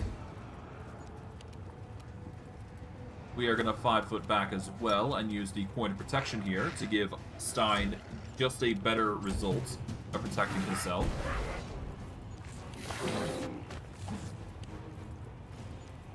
Seriously? Jesus. Okay, let's go with a Scroll of Heal here. There we go, that'll at least make him a bit more durable here. God, these guys are no joke annoying.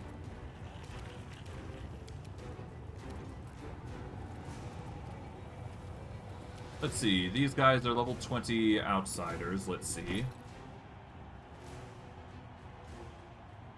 Only got 40 AC here. That's mainly due to the fact that I'm not playing this as optimally as I can. Mainly because I'm being silly, but whatever. We shall intimidate all the same. As for my intimidation tactics, let's see.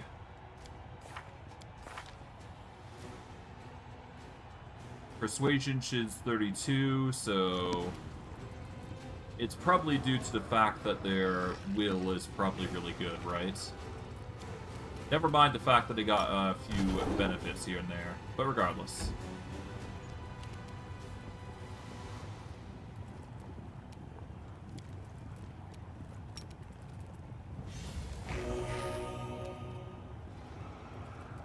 Okay, let's move here.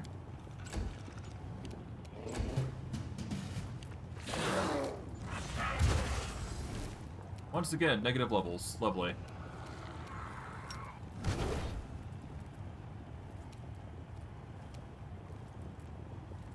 What is with an Intimidate? Okay, I'm rolling a 9 and a 15. Okay, so it's a DC 42. That's actually kind of expected here. I should probably increase that by using the item then. I use this to increase the damage I'm dealing to them. There we go. There we go.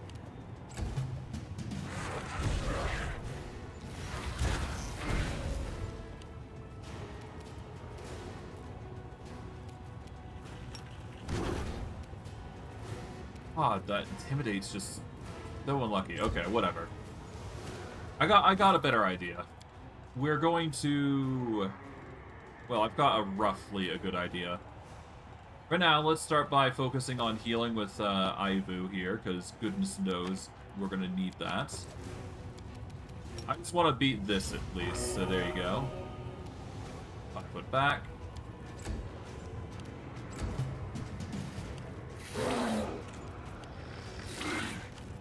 Okay. Let's start off by using this. We need to get the persuasion boost. That's certain to help. There we go. Aivu. Heal. 5 foot. There we go. Put them in a position where they're not going to have it that easy of a time to resist.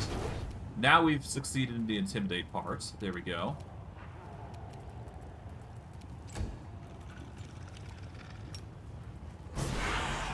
Nice. And then we just got a 5 foot as we go. So there you go. It's just a matter of time. Just combo the ever-living hell out the Brother Flare here. Nice. Aivu has nothing that we can give him, so we'll just go for the focus on heal. And I guess while I'm doing that, I can use a tank and a free spirit as a distraction. There we go. No reason to not, right?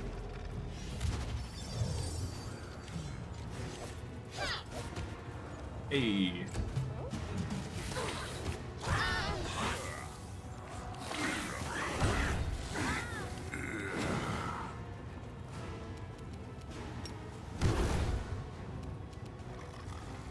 All right.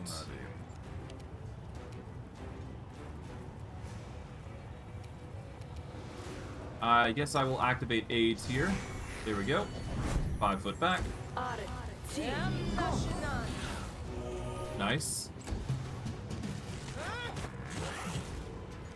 They are really trying their hardest to defeat us, but to no avail. There we go.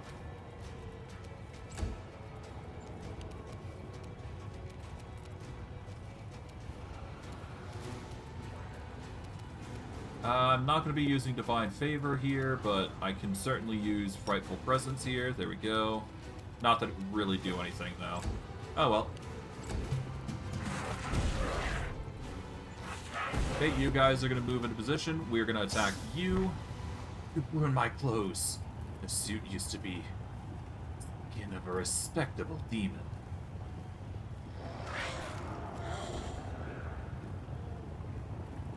Well, there goes one of them. One of the two, that is.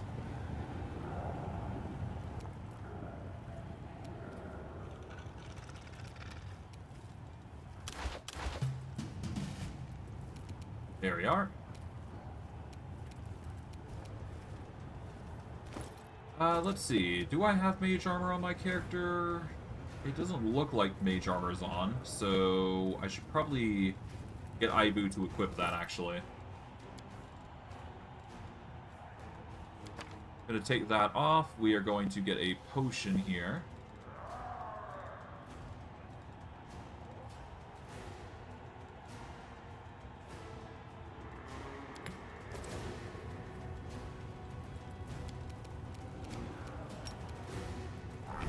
There we go.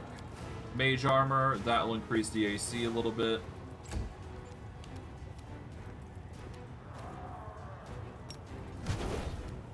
Five foot here, there we go. AC of Sister Flare is gonna probably be a little worth off, but whatever. Let's see.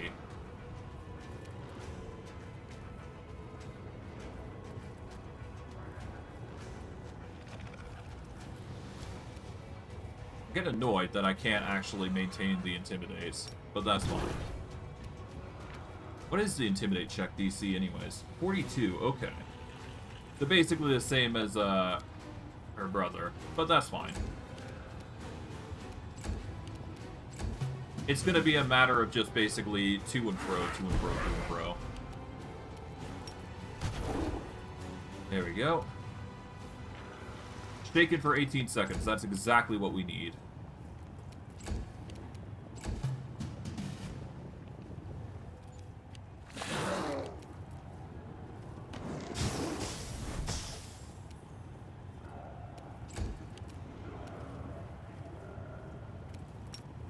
Okay, there we go.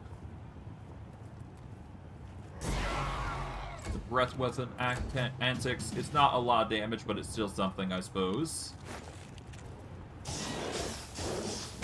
Done. Here we go. And while it was a little bit difficult, but we managed to do what we came here to do, which got us the armor of Vigilant Sprouts and all-around defense. That's cool. But yeah, if you choose not to go the Slaver option, then yeah. Whenever the wearer of this +4 padded armor is hit by a sneak attack or attack opportunity, the attacker must pass a reflex save or become entangled for 3 rounds. And you also get the all-around defense. Whenever the wearer of this ring is 10 feet from a companion who wears the same ring, they both gain the effect of back-to-back. If they already have the back-to-back feat, they gain an additional +2 bonus to AC. So, if you, for some reason, have the back-to-back feat, then it's always nice. You also get the Toxic Wrap. This cloak makes you immune to acid, and it also makes enemies sickened for 1d3 rounds upon landing a sneak attack, unless they pass a Fortitude save DC 26. Given that we normally do sneak attacks, this is actually a really good wrap. It does mean that acid is going to be our focus on damage resist, or damage immunity, but considering, you know, the options that we have available to us, it's not a bad idea. Regardless. We are suffering from 5 negative levels. That is an easy fix, though. We'll worry about that in a minute, though. Regardless. That's just arena fights for you. I shall unpolymorph here. And I shall beef up. There we go.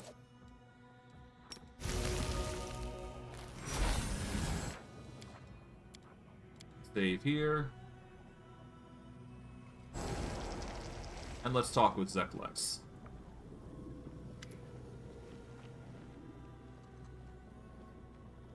My fight in the arena was far from fair. Care to explain?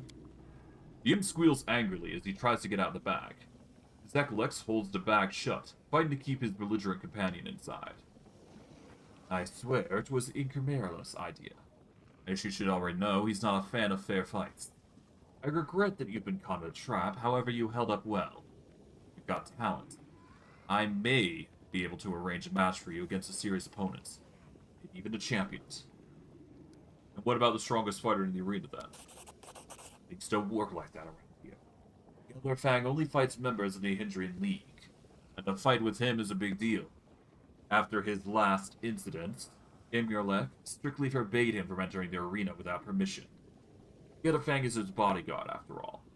So if you want to fight the champion, you'll have to join the Hindrian League. There's only one way to do that, by killing another member of his league. But fighting a member of the League is a privilege. You have to earn the right to face them in battle. Now, I might be able to help you on that front, but first you have to do me a favor. I want to give a gift to the current champion. I'd like to send him the most beautiful succubi from the 10,000 Delights. I need you to make a deal with them. convince them to provide their services to Gelderfang.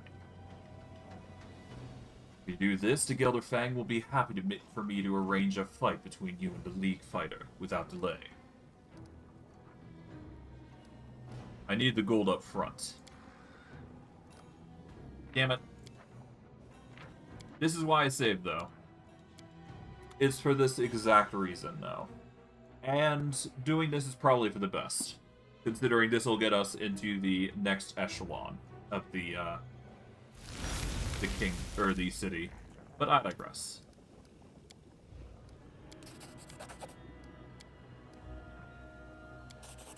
Strategically carefully counts the gold coins and hands them over to you. It should compensate your expenses. Alright, good.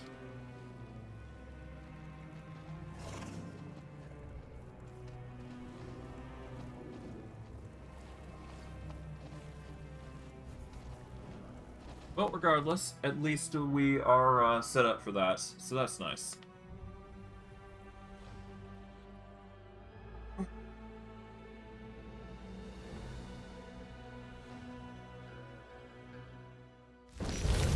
Well, regardless, that is just how things go around in Illusion Era.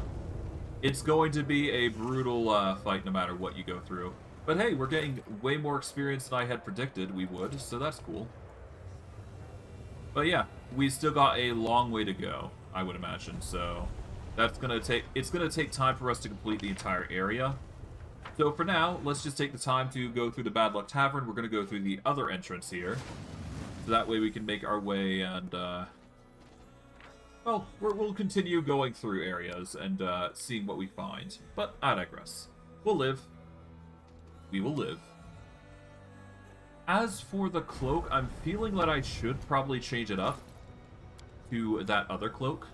It does mean that we will lose out on some Fortitude, Reflex, and Will if we do replace it. But we do get Immunity Acid, and that's one of the debatable choices here. So, let's see. Yeah, you also make the enemy sicken for a D3 of rounds, which means that it's a -2 to most of their abilities. Especially if they failed their Fortitude save. Although that is a 1 in 20 chance, because I do believe Nat 1s are the only way demons are going to actually be able to be affected by this cloak. So that is something worth noting. I don't know. The thick cloak pelt is really good as well. So it's just a choice between getting a +2 to your mentals versus a chance, or a 5% chance to affect an enemy with sickened. I don't know. It's such a few and far between buffer. Whenever the wearer of this ring is 10 feet from the companion who wears the same ring, they both gain an effect back-to-back feat. If they both already have the back-to-back feat, they gain additional +2 bonus to their AC. This is probably one of the best items in the game that would be definitely worth considering wearing if you're going with 2 party members at least. But it really depends on you, so hit or miss on the most part, for the most part. So take your pick. Regardless. Oh, hello. The sound around you fades, and the world is plunged into an eerie silence. Street noise never ceases in Illusion Era, but even it has disappeared. You're surrounded by thick impenetrable darkness, for which 3 pairs of shimmering eyes observe you. A sibilant whisper reaches your ears. Explain yourself. I am an inscrutable enigma. I like enigmas. Enigmas are fun to solve. I am Nesrius. Kill. The monster whisper's hiss sounds more like an icy blast of wind than human speech. It's possible to say whether it's boasting, threatening, or simply stating a fact. Minagho the Litu purchased your death. Incomprehensible. You are mortal. Killing you is easy. Why does she not kill you herself? Why me? A trap? An opportunity? An enigma? 25% chance to get this, but I can try. There was a Fey Lord. There was an opulent court. There was a court execution. The Lord was generous, gave the gift of death to many. Everything is different now. The Lord is overthrown, the court is disbanded, the executioner is gone. Now I am here, peddling death. You realize that you're facing an Onko, something that we are. These evil creatures have control over shadows and often serve powerful Fey lords as executioners and assassins. It's not surprising this creature made the living in Lushnira as a killer for hire, now that their master is gone. And yet this Onko looks unusual even for Fey. The creature must have somehow become tied by blood to the demons during its journey through the abyss. One shouldn't underestimate mortals. I've twice defeated Minagho. Clearer now. Even more perplexing now. How could a mortal defeat lead to? Trickery? Cannot be tricked. I am here. I will kill you easily.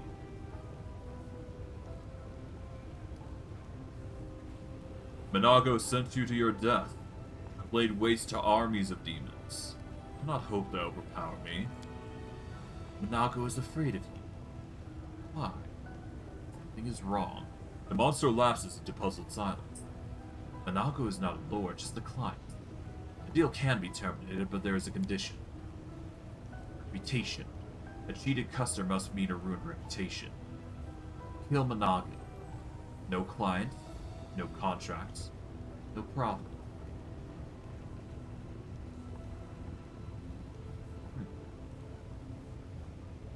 Very well.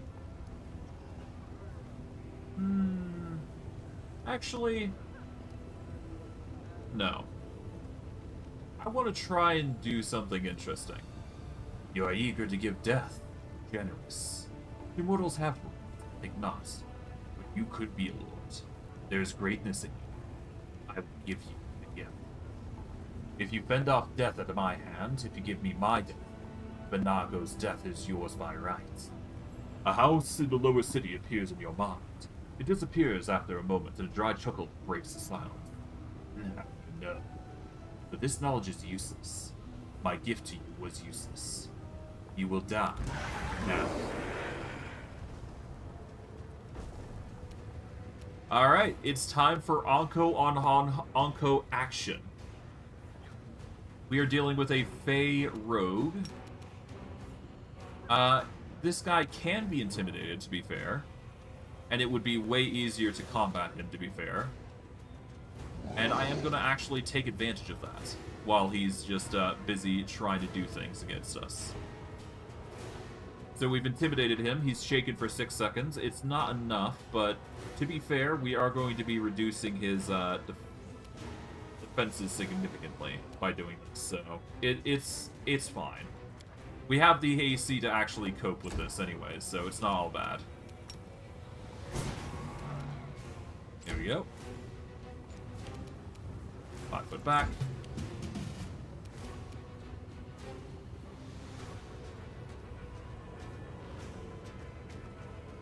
So 27. I mean, yeah, we're gonna want to reduce his to hit. So there we go. Nice.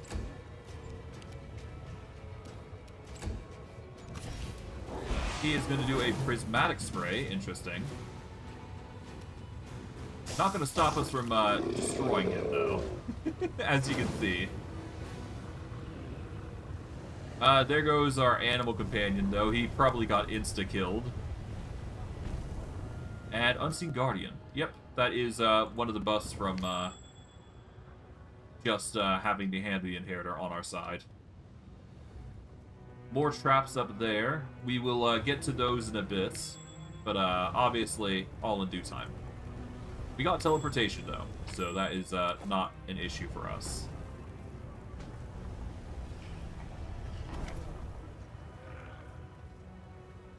Okay.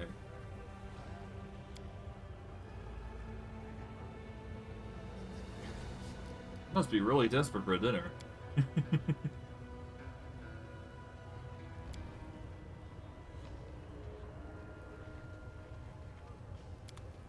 Okay. So yeah, this guy's been going around flirting with people, so that's interesting. A sturdy locked door that is covered with frightening carved pictures. A trickery DC of 40. I don't believe we have the means to actually... Well, actually, no, we do. I do believe. Our trickery is actually pretty good. Our trickery is a 24, so we need a higher roll. Yeah, we need like a 20% chance to break through, but doing so is actually beneficial to us, so why not, right? Let's grab what benefits we can.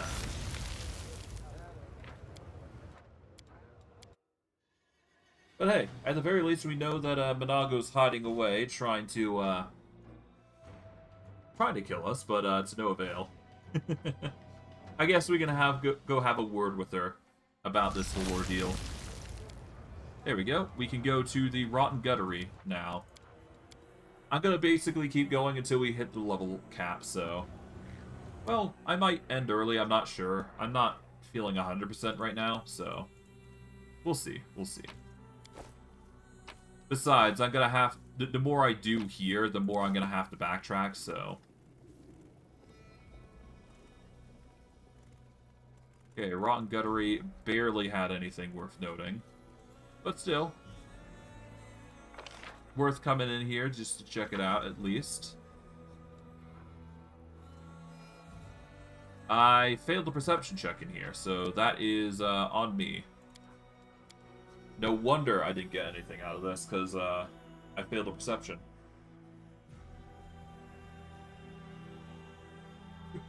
And again, I'm not expecting to succeed those checks, like, right off the bat.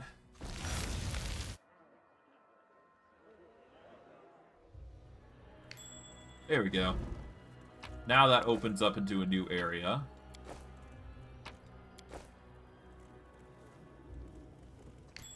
And in it is some traps. Slay living. Okay, that's a good thing I loaded when I did get the chance. A lot of traps.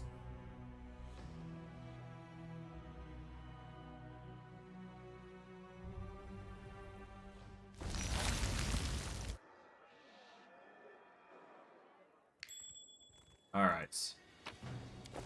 Grab these real quick before we go any further. Let's save here. And investigate.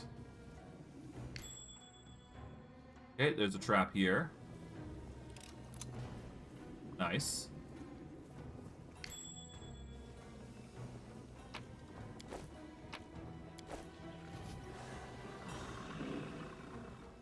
Okay, let's save here. So that way I can disarm this trap here, just to be safe. Nice.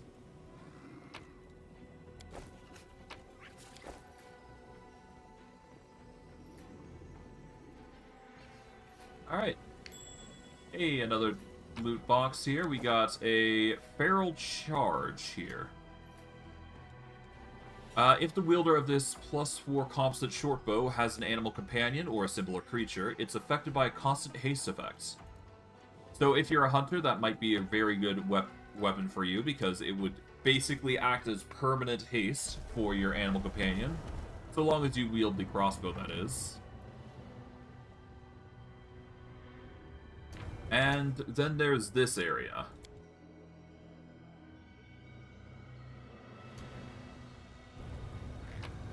Grab this.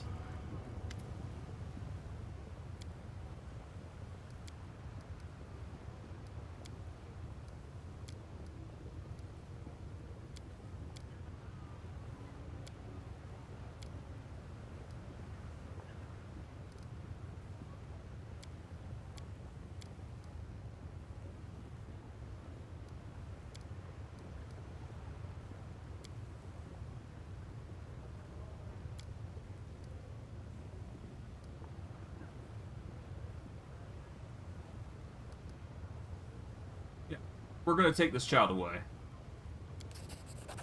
The demon looks at you over, and the confidence in her eyes fades. She shrugs. Okay, good.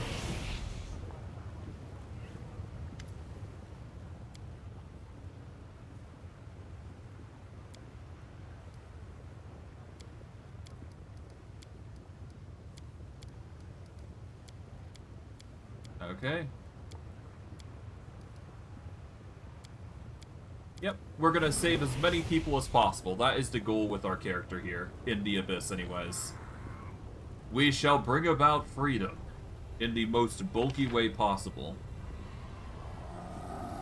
Regardless, we found Minagho's hideout, so that's cool.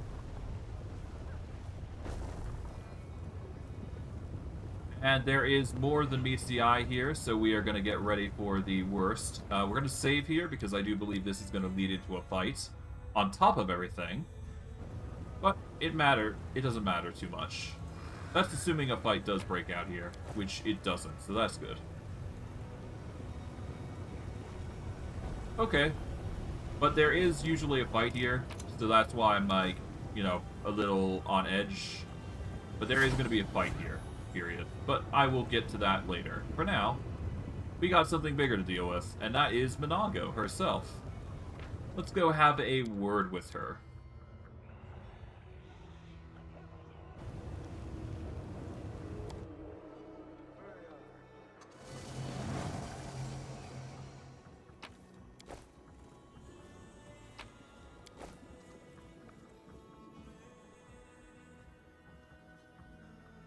Him. Don't let him near me. Kill him. I'll pay you double. Triple. Did you hear the Lolitu? Let's finish this mortal. Man, she is really, really trying her best. Oh well. Not our problem. Not our problem to create in a crazy manner anyways. Ow. Ow. Some serious damage. Okay. Confusion spell.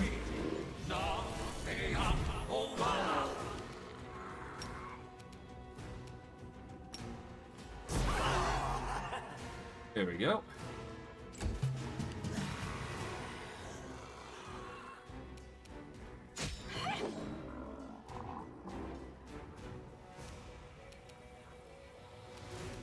All right.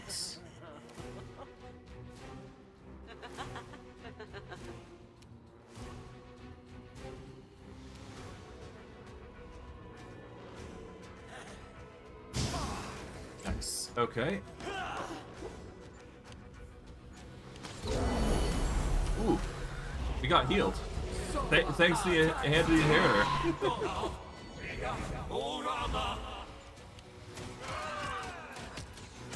Okay, the hand of the inheritor is coming in and getting involved in this fight, I guess. He didn't have to, but, you know, fine. In fact, I might actually load that in particular, because I can deal with this Lolitu. It's not like it's a huge deal. I just gotta get some evasion. Well, dodge abilities. If I do that, then it's not gonna be as hard of a fight, obviously, so all I gotta do is just polymorph back, then polymorph forward, and then we should be good. Polymorph back. Let's activate a few things. We're gonna activate False Life Greater, Vampiric Shield. Then we will use a Blur. Do we have Bark Skin on? No, we do not, so we can use that. Not that I really need it. Let's see. Mage Armor is already on, so we don't need another aspect of that. Let's get Displacement, because we've already got Blur on. There we go. Done.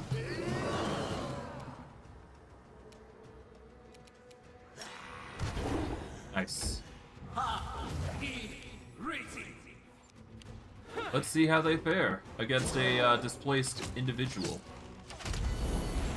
Oh god, they managed to do that much. Okay, that's a load. Damn. Impressive.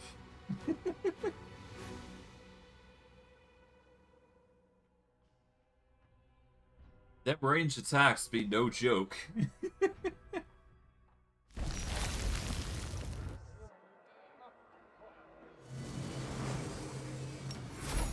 Alright, let's actually properly buff up here. Hold on.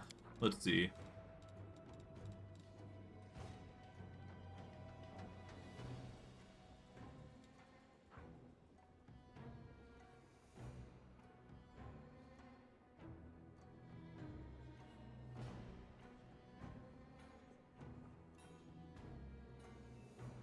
Natural armor enchantment, Demon Graft. Okay.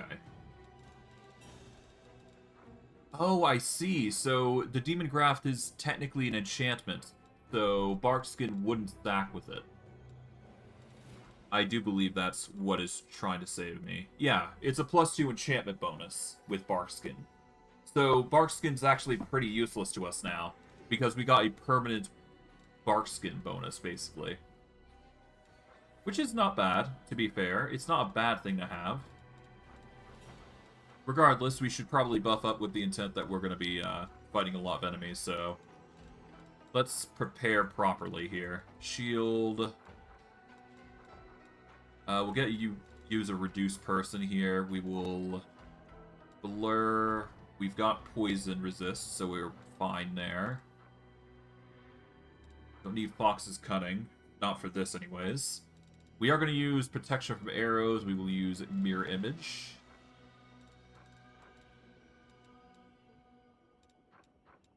Probably use stone skin as well. Let's see. We'll use this. We're already reduced, so that our AC is even better. We've got blur. We haven't got displacement, so we'll use that. We'll use haste. Don't need Death Ward for this, but I will use Stone Skin. Freedom Movement's already on, so we don't need more of that. We'll use the Shadow Shield. Give ourselves a bit of HP as we're going. Angelical Aspect, not really necessary, but we'll use it for the DR more than anything. Alright, let's save here. And let's engage. This is going to be a little bit better than what we had engaged in before. Well, actually, before we do, let's use this. There we go. Now we should be good. That's going to give us an even bigger bonus of 50 AC. And it's just going to make us way more swole. So, why not?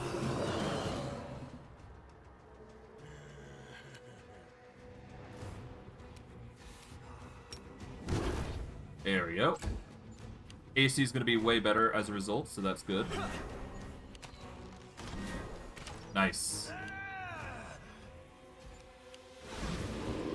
Oh, you put me to sleep. Great. Okay, that's a load. It's a good thing I saved when I did.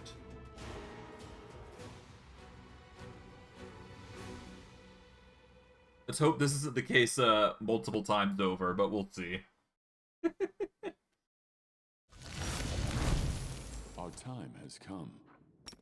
Alright. Okay.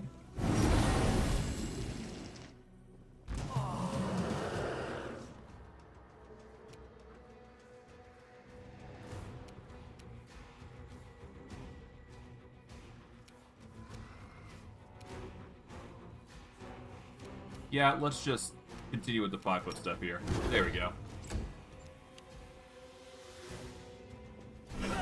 Alright, let's go. We succeeded to save. That's exactly what we want. Alright. They are really trying their absolute best to deal with us, but to no avail.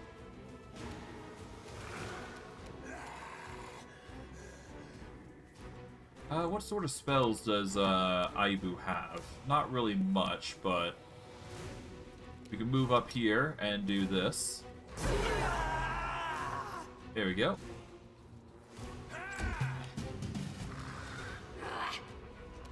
Let's start with dealing with the Minagho bodyguard here. There we go. That's going to help us a little bit.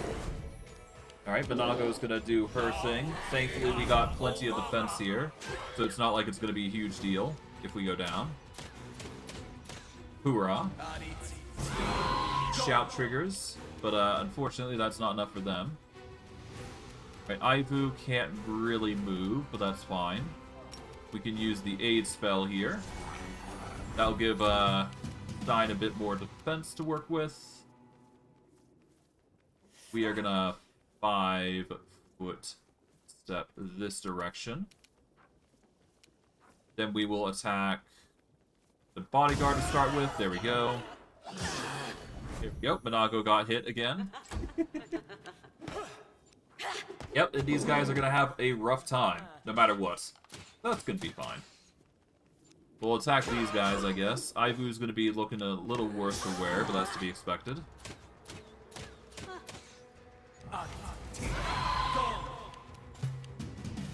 Alright.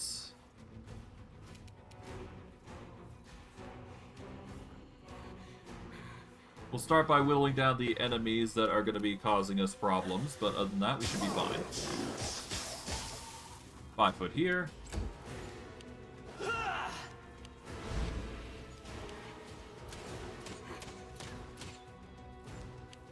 We're going to lose Ivu, that's fine.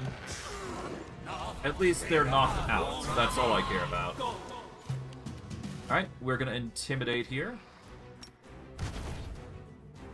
Everybody's intimidated to a certain extent, so that's good. There we go. Ow.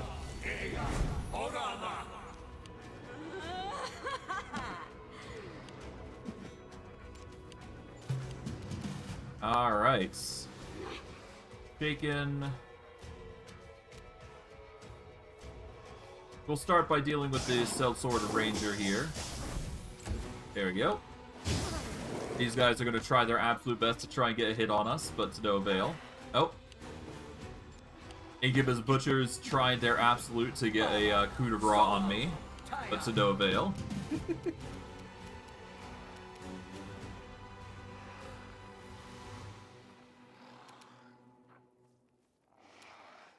Okay, Incubus Butcher goes first.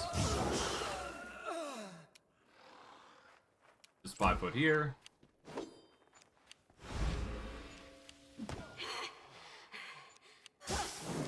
Yep, they're trying their absolute best to deal with us, but to no avail. Good for us, at least. 5 foot here.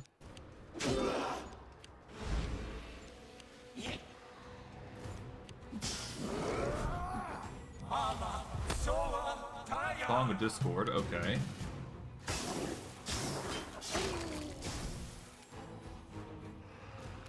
Alright.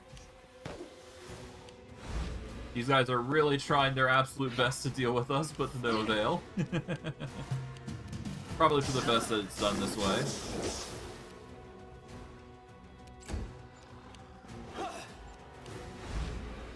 Oh, okay. They are really trying their best to get at us, but to no avail. Alright, I will move up here, just to make it easier for us. Minagho is going to try her best to get a hit in. To no avail. I'll focus on the Sellsword now. 5 foot this way. Minagho is forced to chase after us to no success on her part, obviously. And Minagho's forced to chase after us now.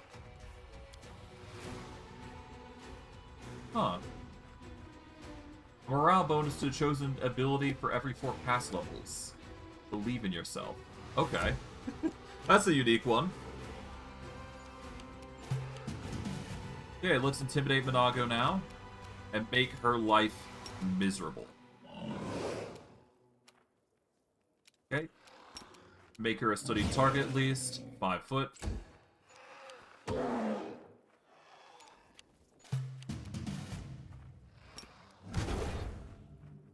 Okay, we failed to intimidate her. What is the DC to intimidate her? It is a 49, so we would have to roll really well if we want to even intimidate her. I kind of predicted that was going to be the case, but whatever. Alright, her AC, her AC is 59, so going by that, compared to our 43, we'd need a very high chance to hit her anyway, so... Let's see, if we go by Intimidate status, we'd need to get her into a position where we can Intimidate, but alas. Oh, Minagho is immune to Shaken, so we'd have to attack her normally anyways. Okay. So it's not really an issue of normalcy, it's just more so I gotta hit her like this. Otherwise, there's no point. Well, to be fair, she's got a very low chance to hit us anyway, so it's not like it's a huge deal. There we go. We just gotta succeed our checks in the fortitude aspect of things. Yep, blinding critical.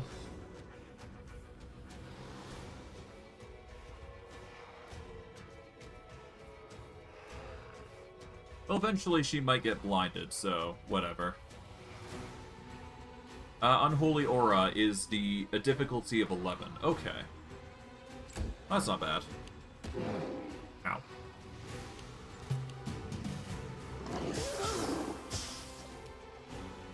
At least I can hit her. That's more important than anything. Ow. At least I'm healing.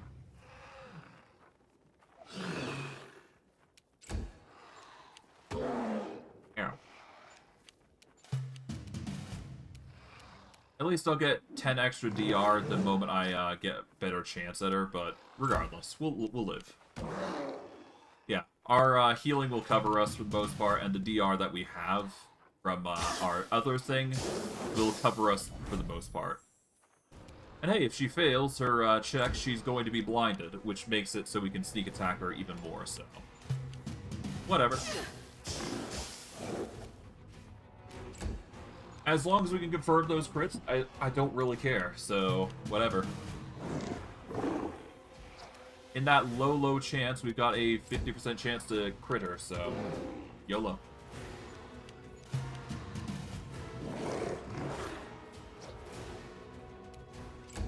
At least we're healing faster, just as fast as she's dealing damage, so not a big deal. Yeah, there we go.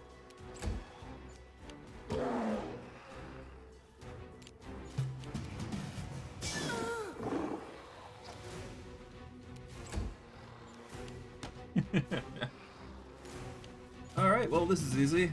Just gotta keep going.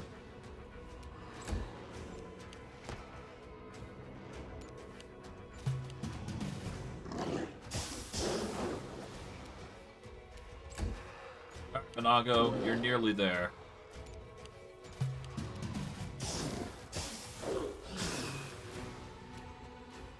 Right, down to 60 HP.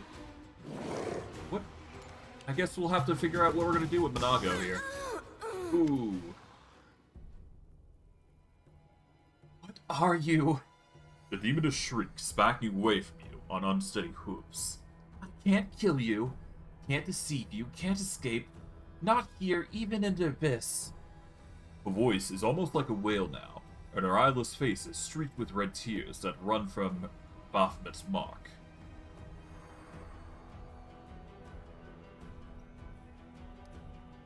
What is the mark on your face? Minagho's face twists in a grimace of horror and hatred. Brand.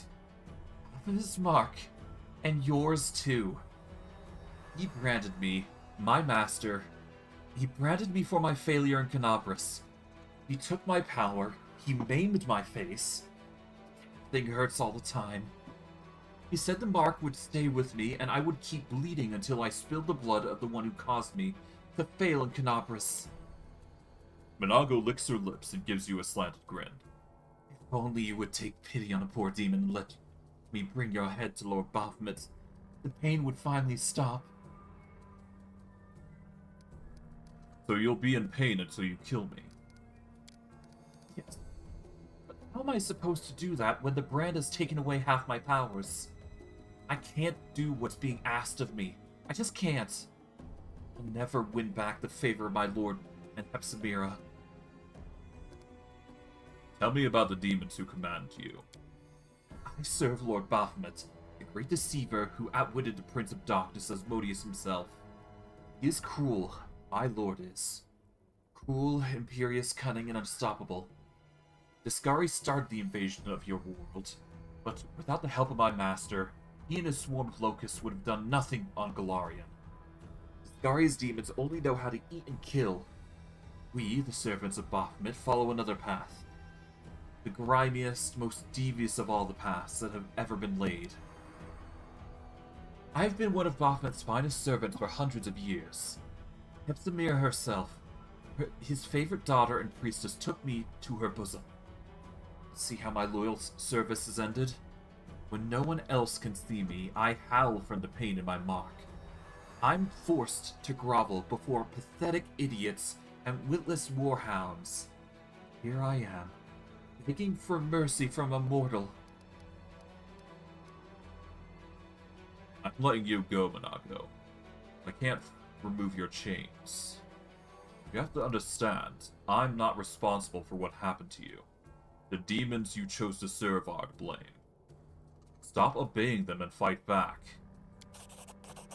Minagho tilts her head to the side. You're letting me go. Telling me to fight. Aren't you afraid I might return and stab you in the back again? Wait, what am I saying? You never seem to be afraid at all. I spent so much time trying to figure you out. Understand the way you think. Predict your next move and find a weak spot.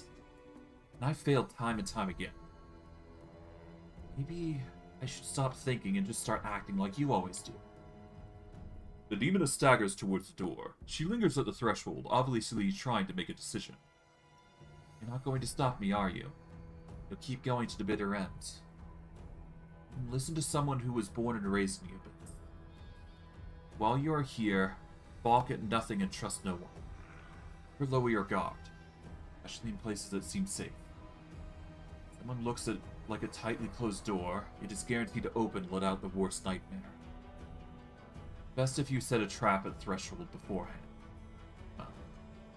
This is it. I've always said enough to secure myself a death sentence. Farewell. Now, you don't necessarily have to do this, but there is a reason I did that. And you'll understand why I did that soon enough, I'm sure. But, we've decided to let Minagho go. It's not exactly the most normal decision, but it is a very, I think it plays into the character very well, that I've made, Stein. Because he's trying to do what he can to be merciful. He's trying to be the good aligned dragon that everybody wants him to be. Or, that I want him to be, rather. So... And mercy is the first step to redemption, so... Might as well, right?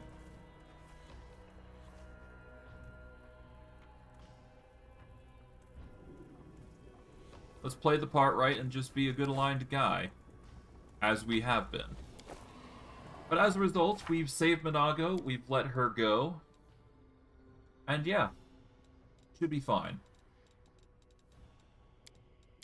The Wicked. I am still disappointed that I couldn't do the Watch Our Step quest, but it's fine. It's fine.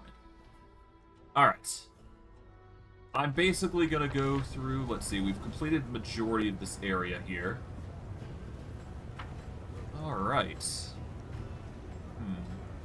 Wondering if there's anything else I need to do. I don't think there is. But let me check just to be sure. We've got the Battlebliss Arena. We've got some loot here that we've got to go through. Yeah, so we're going to do some portal shenanigans now. So, normal thing about this game. In these sorts of situations, you need to use a specific portal method. We're going to be using the single dimension door method. This is going to get us through to certain areas here, which will allow us to loot areas. So, getting to areas like this does require dimension door. It is few and far between when you need to use these, but it does matter in these certain instances. So, grab them while you can. Or use them while you can. I'm going to equip the item here. There we go. We shall save. Well, first we'll polymorph here. Save. And then we'll start picking locks.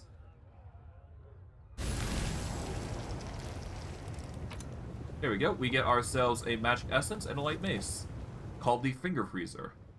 This +5 freezing mace is emanating an aura that makes enemies in a 10-foot radius suffer a -2 to attack and damage rolls with ranged weapons.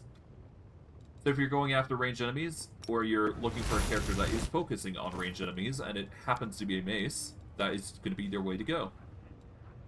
Equip this now.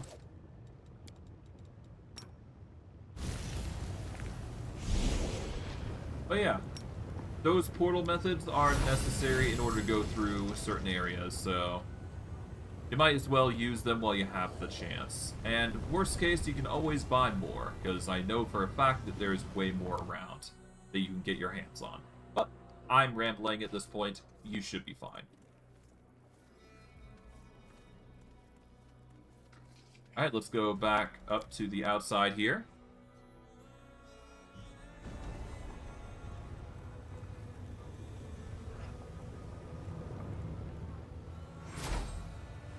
And we are actually going to warp up to this area here, I do believe. So we need to go to the stairs here to make it more viable.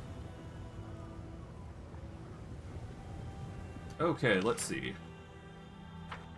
If I recall correctly, we need to warp up to here, don't we? So I'm going to go solo for a minute. We are going to go into items here. We're going to equip these portal methods here.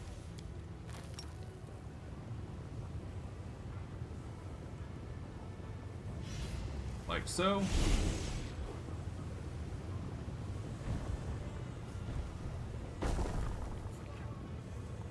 Okay, we're gonna save. We've got 3 portals now. We're gonna disarm this. I cannot believe this is possible. That is a failed attempt. Let's see, what's the difficulty? A 35. I just rolled poorly. Okay. That's to be expected.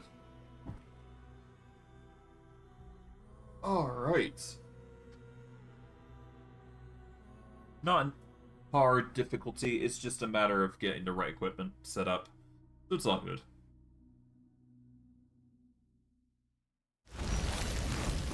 Alright, let's equip our gear here. Equip this. And hey, we're almost at level up, so that's nice. The load. Damn. Alright, cool.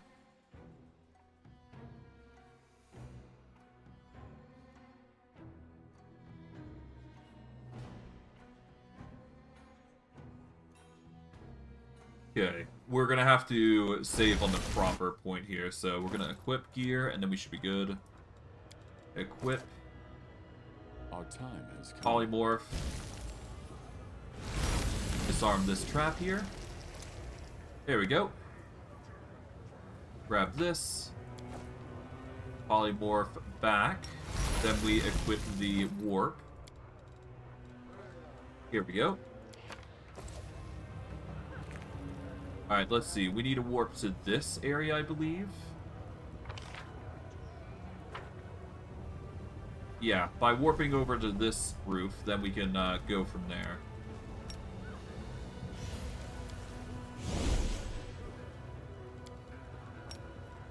Oh, you need... I completely forgot that I needed to activate this Crimson Barrier first.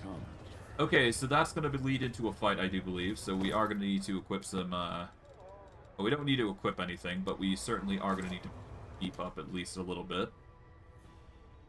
Heroism is still on, thankfully, so that's good. We can then use the freedom movement here. Wherever that is. Neutralize poison, nope. Here we go. We need that at least. We'll save. Because I do feel like this is going to lead into a fight. A one-on-one fight. Or a one-on-many fight anyways, but... Hey up, okay. Nice try.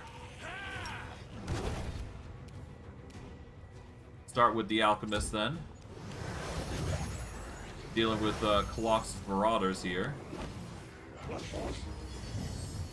Oh, the spell magic is going to be a commodity, it seems. Oh, well. Ivu can't do jack. Oh, we're getting really glitchy here. That's fine.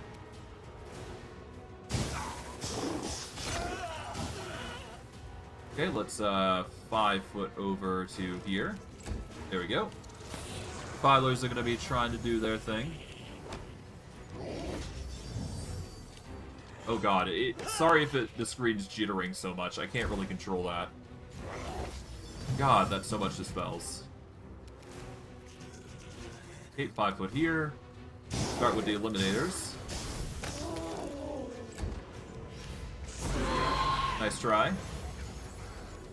Yeah, you guys are not going to be able to do much against us, so whatever.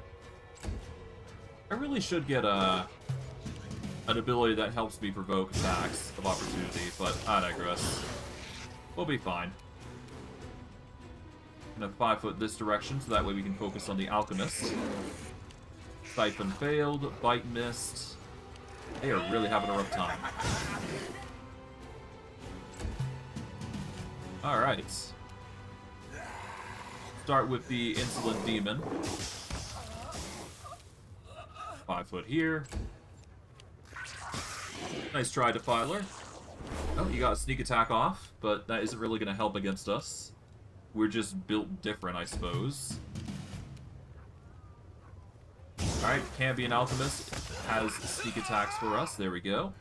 And now we're dealing with a Babao Eliminator and 2 Colossus types, which is going to be fairly interesting to fight. Alright, we can intimidate these guys, and we should be good. Boom.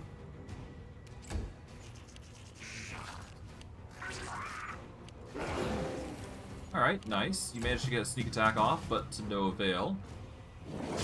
Completely eradicate these guys. There we go. 5 foot here.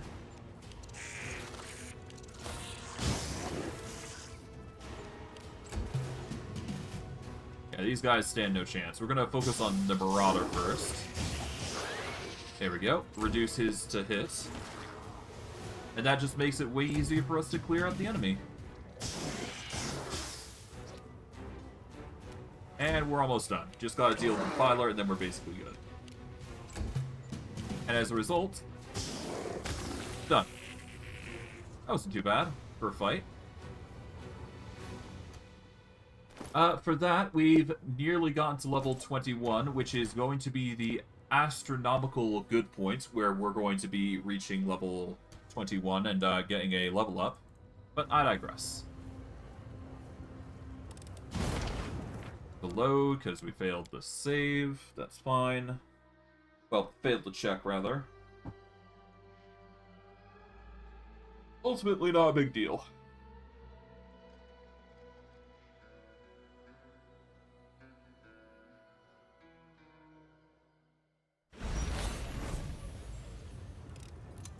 There we go.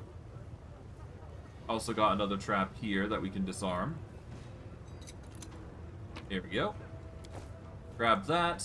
We'll grab these bits here. Yoink.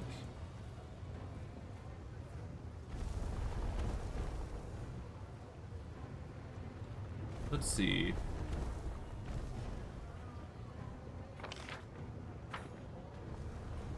I can get as far as there next, so we're going to need to warp over to these stairs here, so that'll be next on our list. We're going to need to polymorph back here.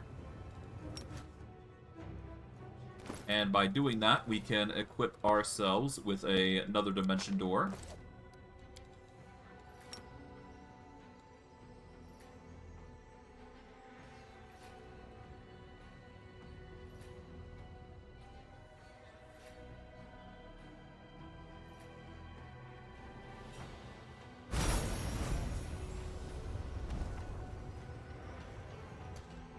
Alright, well, I guess we're getting down. Godspeed. We are going to need more resources if we want to go through this, but that's fine. These magics should be used in other ways.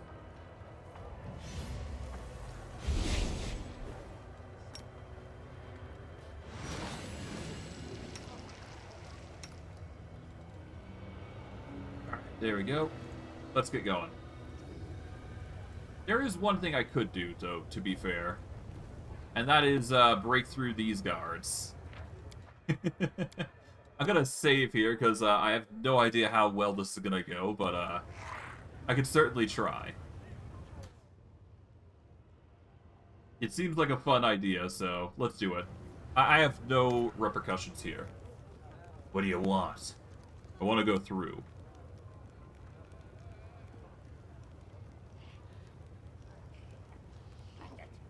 No can do. This quarter is where decent people live. When they want to dismember someone, they can go down to the lower city. We're standing here so they won't be bothered by riffraff that wants to dismember them. Believe me, you don't want to go there. The slave traders have magic collars that fasten themselves around the necks of chancers, such as yourself, and drag them straight to the cages. Out of my way.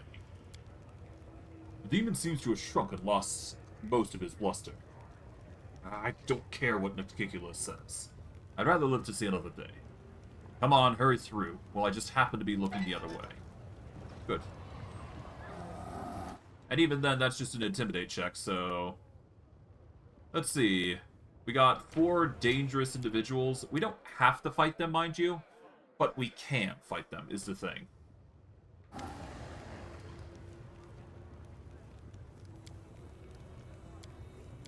Alright.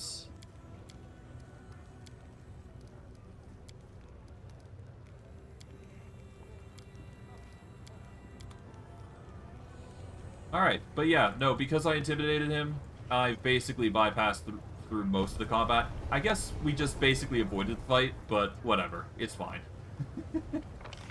Alright, the only other thing I can think of doing is getting this bit of loot, but we need another teleport scroll, I would imagine, so... Yeah, that's just gonna require a map, or, using our mass dimension door, I guess, so it's not like it's a big deal. Oh well. Let's go into the Bad Luck Tavern so we can go over to the other area, warp up there, and then we should be fine. It's the small things here.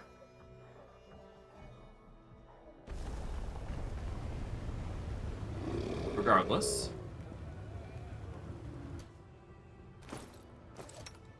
Polymorph here. Equip the scroll.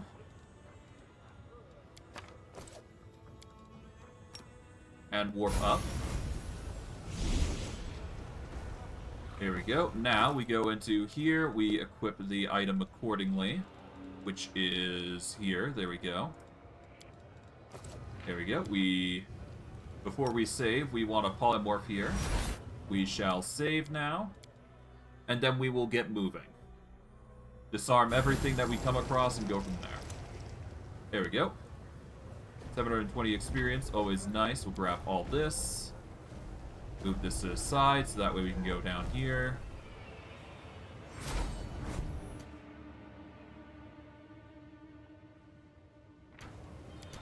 Okay, we got a very dangerous individual. We're gonna save here before we go any further. Because this guy is somebody we're gonna fight. Alright, we're dealing with Akor Flares and the Soul Hunters here. The Soul Hunter is a very dangerous individual, much like the Death Snatcher and all that shenanigans. Fast healing. Not the most fun thing that we're going to be dealing with today, but that's to be expected. Circle of Death. Oh boy. Okay.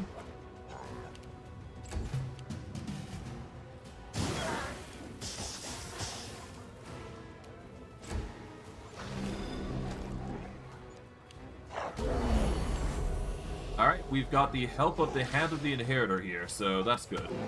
We kind of need his help here in this particular instance, so that's why I'm relying on him in this particular instance. Okay, we will 5-foot here. Ooh, God. Hand of the Inheritor is getting demolished.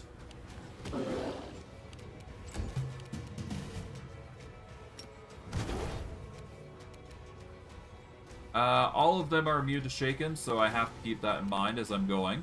But other than that, we should be fine. Figure of Death shenanigans, okay.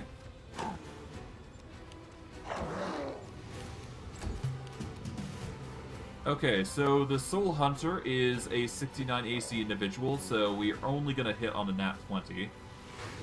That's fine. We will activate Fey Aspect here, and we're going to deal with the citizens first. Because these seem to be the most dangerous, if not deranged. Nice try.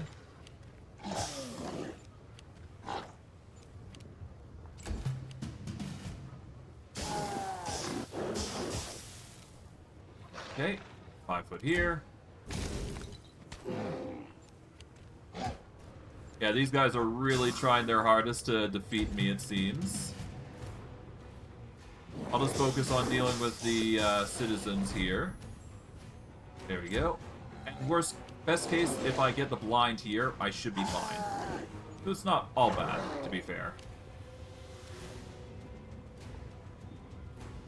Move up here. We can do an area of effect here, so there you go. Deal some extra damage on top of that.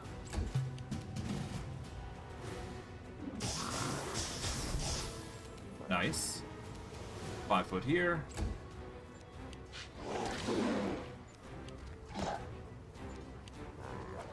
Yeah, they're not going to be able to deal that much damage, to be fair, so it's not all bad.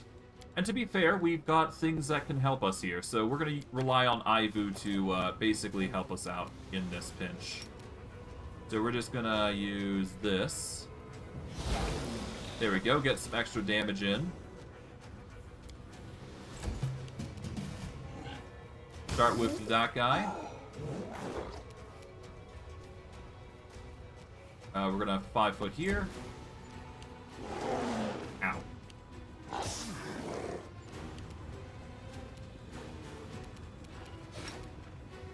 Alright, AoE here, there we go, that's 30, and then 18. It's not going to be enough to deal with the Soul Hunter, but it will certainly be enough to deal with the core Flare. So we're going to 5 foot here. Ow.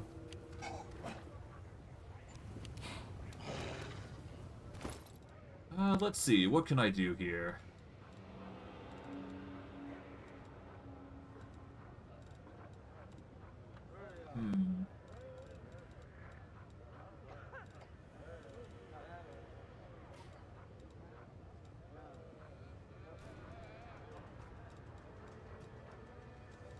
Let's see. Don't really have much in the way of items that we can utilize here. And summoning is not exactly something we have a luxury towards.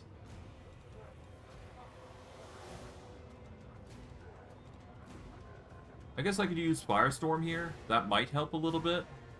Or Greater Dispel. Yeah, no, let's use Greater Dispel here. Why not? Let's see, you've got buffs, don't you? Yeah, you got a lot of buffs. So using Greater Dispel probably is going to be better. Failed to dispel a bunch of stuff, but that's fine. The attempts are enough. And let's see, it's a 25 to dispel some. So that's actually way better in this instance. There we go. Ow.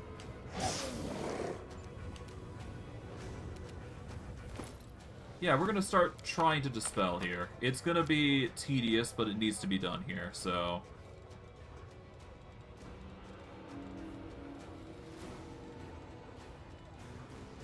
Alright, where is it? Yeah, so Ivu's basically on dispel duty here, so... There we go, we dispelled Shield of Faith and Greater Heroism. That's going to make the Soul Hunter way easier to target. In due time. Okay, we're gonna move here. There we go. Alright. Alright, we dispelled Divine Power. That's good enough for me.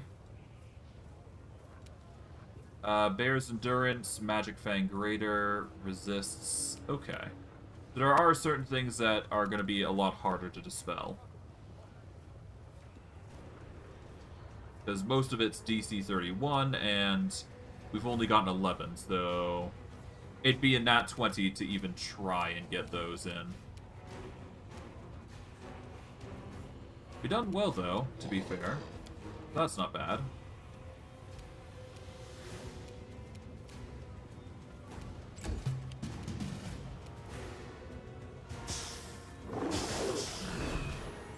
Okay, we're gonna 5-foot this direction here. There we go.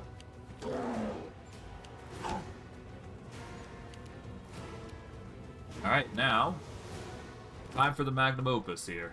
Let's actually see. Can we heal from here? Yes, we can, actually.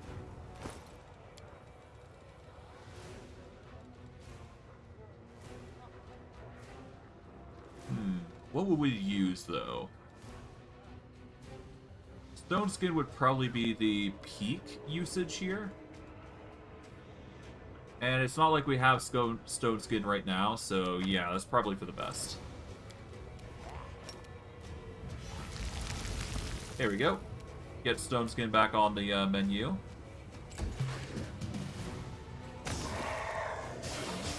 Hey, criticals, nice. How much hits does he have available to him? He's got 6 attacks with an absurd to hit. Oh god. Oh, a harm spell. Okay, so you got actually things that can actually hurt. Okay, how are we gonna do this?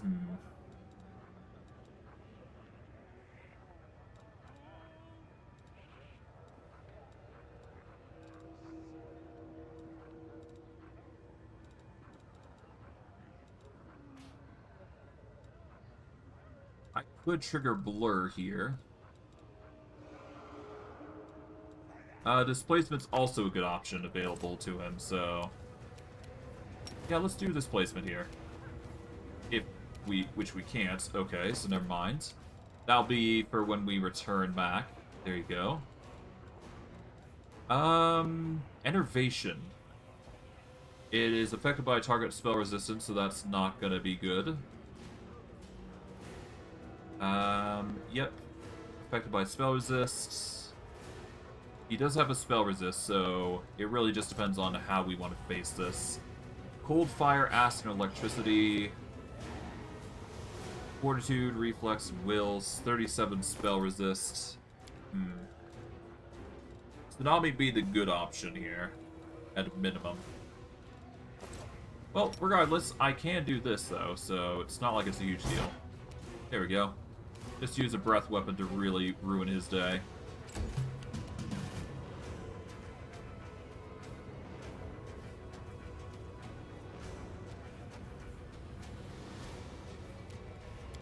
Alright,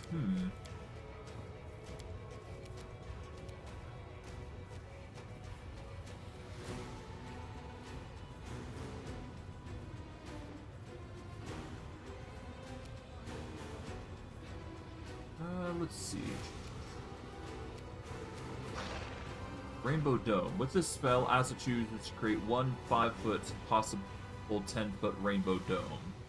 Within it, party members get immunity to either fire, cold, to fire, to cold, to acid, to electricity, or sonic.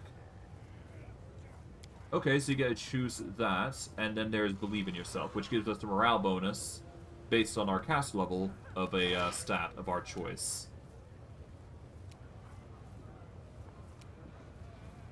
So we could just use Believe in Ourself to give ourselves some dex boost and wisdom, which would increase our ACs and attacks. For now, let's just focus on getting guaranteed crits. That should be our go-to here. Ow. Well, at least we'll thrive in this instance.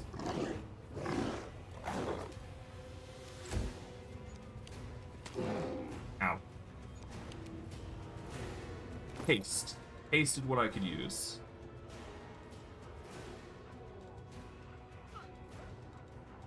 Okay, so if we go haste, we can get a extra attack in on top of everything. That's probably going to be our best bet here. Next to many other things, obviously, but haste is going to be necessary here. Let's see. Here we go.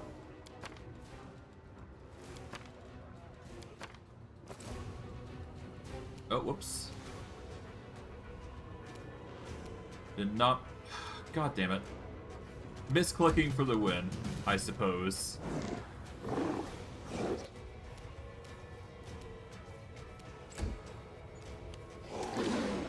Ow. Haste.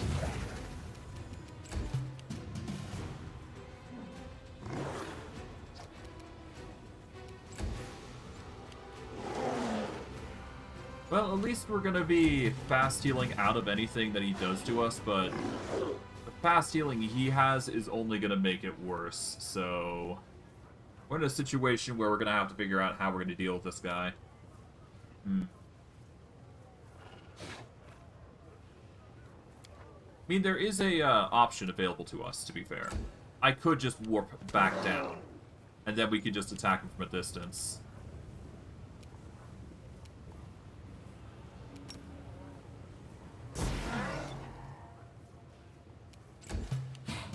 What am I doing? I could do that.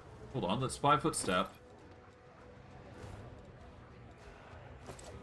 Polymorph here. Let's equip the scroll here. Dimension Door Mass. And just warp our way down. There we go. Done.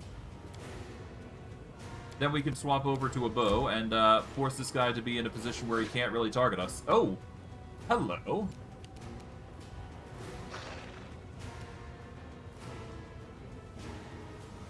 Alright, that was unexpected. You know what? Here's what I'm gonna do. I'm gonna wrap it up here. We don't exactly have the means to deal with the guy because he has fast healing. So unless we can come up with a way to actually deal with fast healing, it's not going to be a viable solution for us, naturally.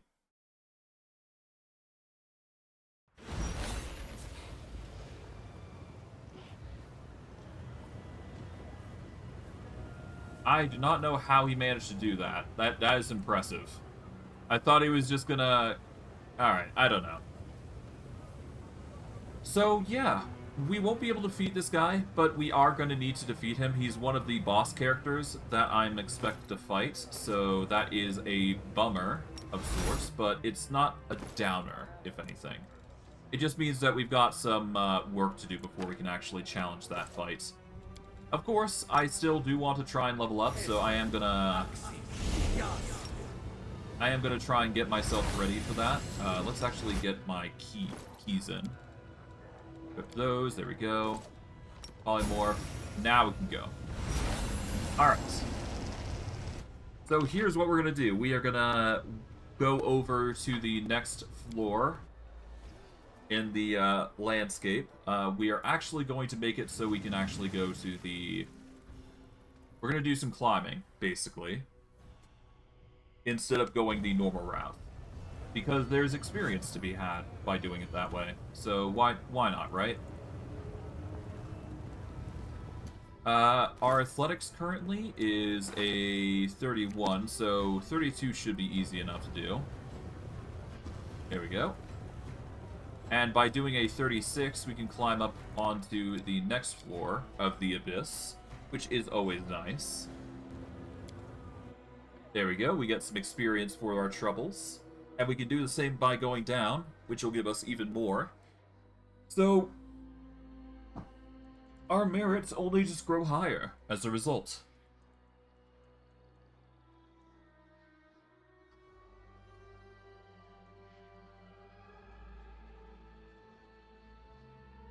Regardless, that is just going to be it's going to be a grind no matter what we do, so, yeah.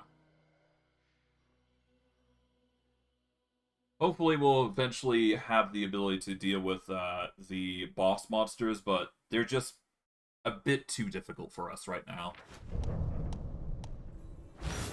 Yeah, we already know about how to find a way around Illusionera, so we don't need to do that again. Mobility DC 36. Do we have the ability to do that? We got a 25. I've got a... So it's a 50-50 on this, but that's fine. I'm gonna save here so I can potentially succeed here.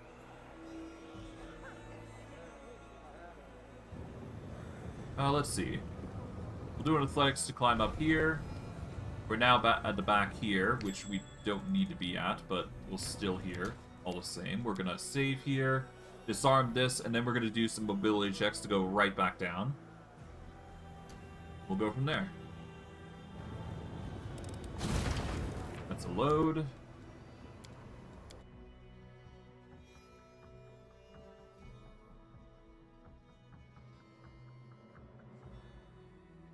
But ultimately, it really just depends on us.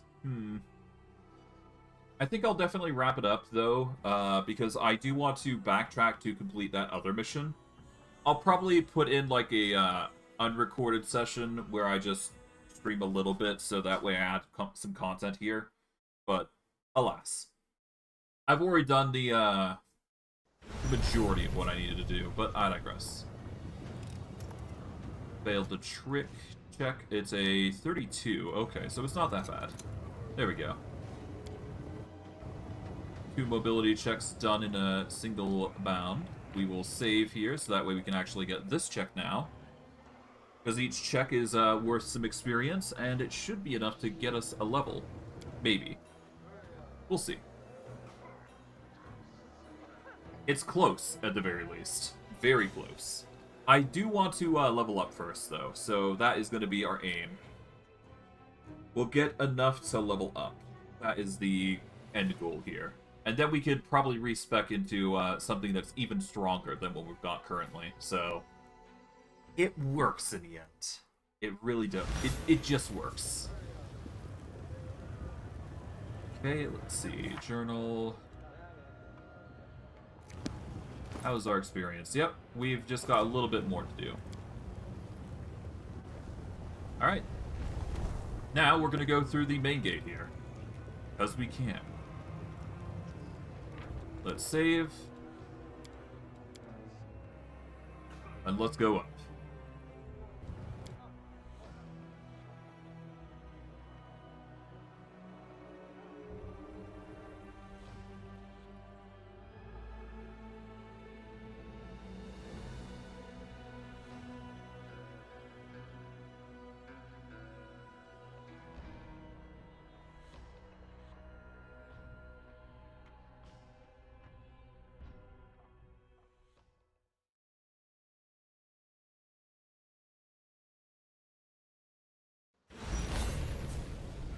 Okay. I'll probably leave this on a high note, though, so I have something planned. But we'll have to work for it, put simply.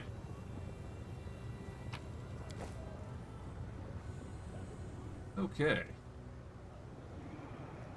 We're gonna run into something here, so we should save at the very least, because I know for a fact that we're gonna be running into some danger here. So let's just be ready for that danger. Better to be safe than sorry, right? So, let's go in.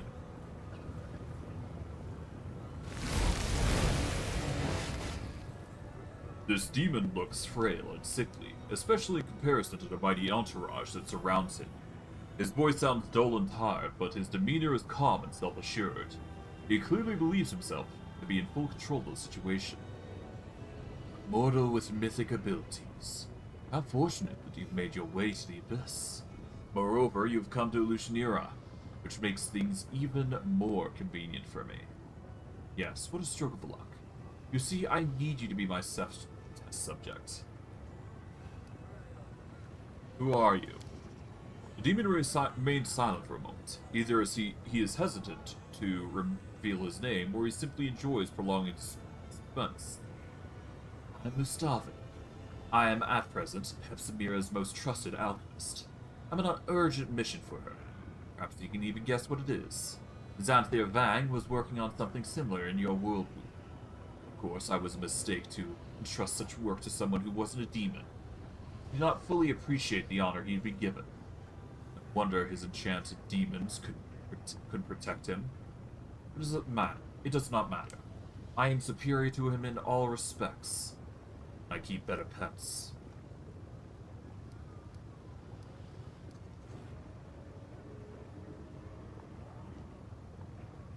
Surely it's dangerous for such a valued scientist to stroll around the Lucianera, ambushing enemies. Gustavin's voice remains flat and indifferent. Believe it or not, I'm in absolutely no danger. So you're gonna attack me, or...? Yes, let's get started, shall we? Servants, you don't have to take this specimen alive. I just need to buy.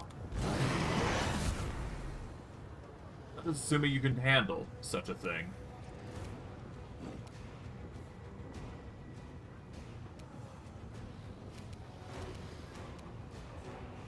Alright, let's 5 foot here, and intimidate the lot. There we go. Ow, curse bombs. Interesting.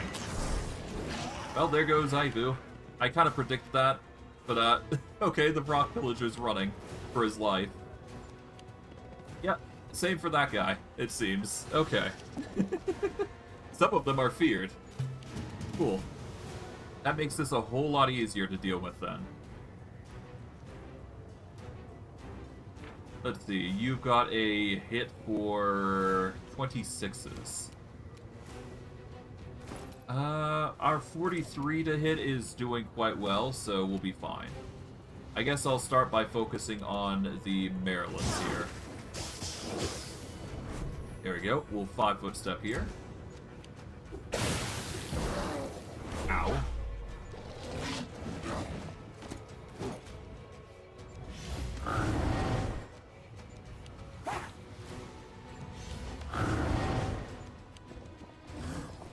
Yep, they're running like crazy, so there you go.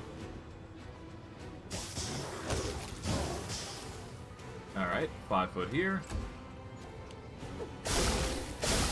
They're really trying their best. Ooh. Oh my god! Holy hell!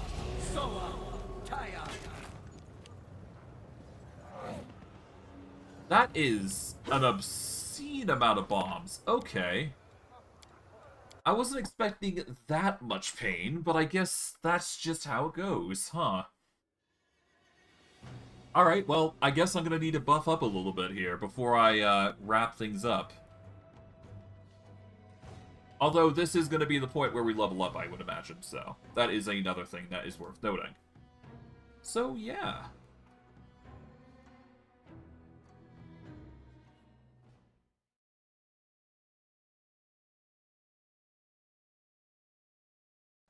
Alright. Before we engage with Mustavin once more, we are going to need to buff up here. So, before we do decide to engage with him, we are going to need to prepare.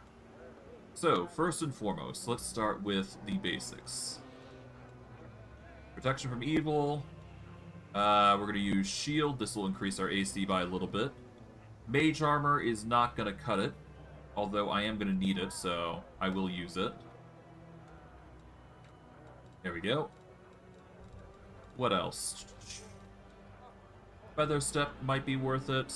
I don't need the Mage Armor potions, but I'll keep them anyways, because I'm going to need them. I will use the Reduced Person, because that will increase our AC even further.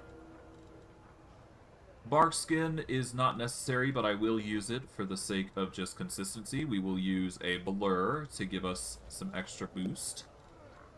We'll refresh the poison. Effortless armor doesn't really matter for us, so we don't need it. We'll use Fox Cunning, even though we don't need it. Mirror Image, that's always just typical usage. We've got protection from arrows. We are going to need Stone Skin here. We will use all the element buffs, mainly so that we can resist the damage that is going to be output against us. Alright. There we go, we'll use a Sense Vital Scroll here. Okay, we are going to use Displacement, Haste, Magical Vestment Armor. We've already got on, right? Yep, it's already on. We got 4 hours left on it. That's perfectly fine. Let's see. Protection. We're going to want these, so that way we can ignore the ability damage that Mustafa is going to throw at us, at least. Get some false life going. We'll activate Death Ward just to be safe. Freedom of movement is not necessarily needed, because we already... Oh, we should have it, but I guess we don't. Do we? No, we do not. So we will use freedom of movement. That'll help us a little bit. Let's see. Stats are looking quite fine. There we go. Angelical aspect, we don't need to worry about. I will use Vampiric Shadow Shield to give myself an edge. Echolocation will help. Not by much, but it will still help. And we should be good, I do believe. So we're gonna save here. And let's polymorph into our usual form, and then we should be good. We're gonna need a high tier scrolls in the future, so we will have to be prepared for that. But alas, whatever I do now becomes right because I am righteous. All right, let's take off some things here. Actually, before we do, I'd like to cast some certain spells here. I'm first going to use this to cast Believe in Ourselves on Dexterity. And there we go, that'll give us a dex boost, and I do believe we can cast the same thing for Charisma. And it'll last for an hour and 50 minutes, so I might as well use them to my advantage here. There we go, that's going to give us a boost in Dexterity and Wisdom. So this is going to give us a plus... Okay, a +2 morale bonus to Dexterity and a +2 to Wisdom, which is pretty good. That means we just got an even better AC, which is always nice. So we are going to save here, and we will engage accordingly.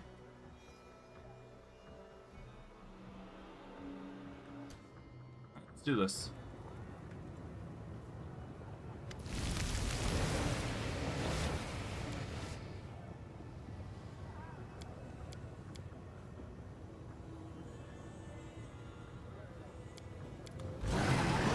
Alright. We are gonna 5-foot step here and intimidate. There we go. I'm gonna focus on Mustafa here, so that's gonna be our goal. Yeah, there you go.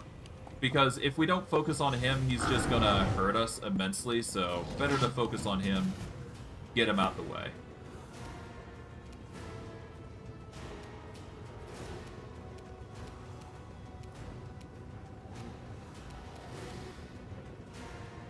Okay, we'll 5-foot step, and then we will attack Mustafa with as much force as we can. There we go. Put him in a position where he's not going to be easily able to take us out. Yeah, there we go. Ow. He's really trying his best to eliminate us, despite this circumstance. So, yeah. These guys are going to have a rough time no matter what, though, so we'll be fine.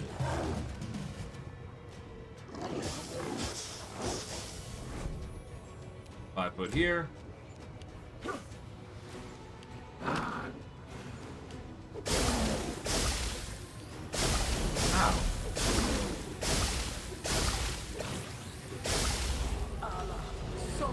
Okay, so Mustafa is just in general just a absolute monster.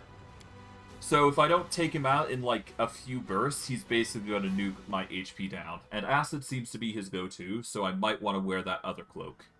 Which isn't a bad idea, to be honest. If I can get the immunity of the other cloak, that might be better, given he seems to be focused heavily in Acid. So, might as well grab Acid immunity while I'm at it. Because why not, right? That'll make it even worse for the guy.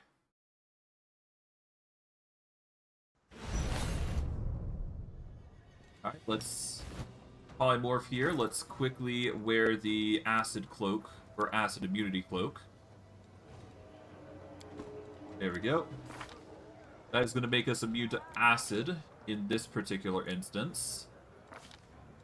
So we're immune to acid and negative. We got 60 resistance to cold, electricity, and sonic, and all that jazz. We shall save here. I'm not sure whether this is going to work as intended or not, but considering we're also going to force him to make a bunch of saves, why not?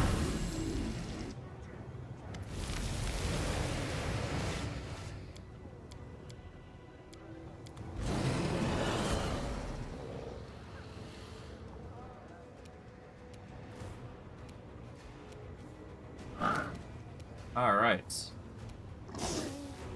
There we go.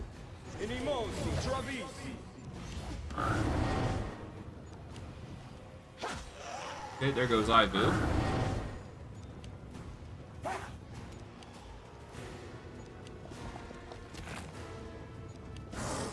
Yeah, they're really desperate to take out Ibu, and there you go.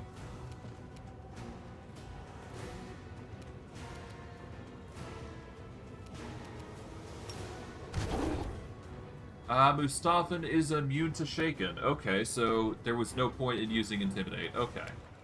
That's fine.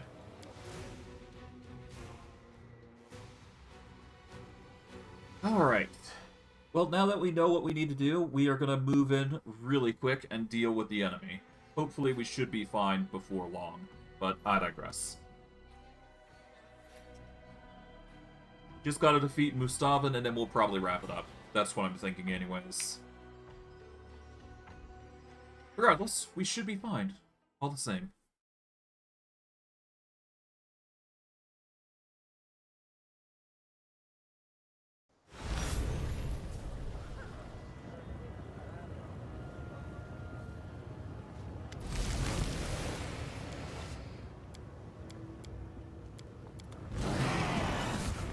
Alright.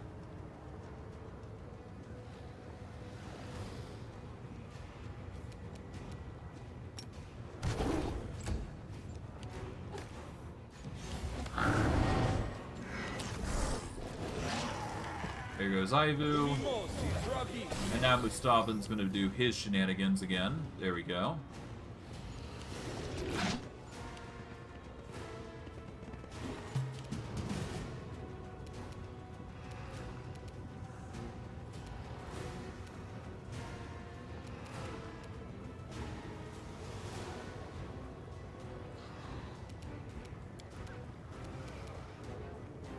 Alright, let's use Fey Aspect here, and then we will use...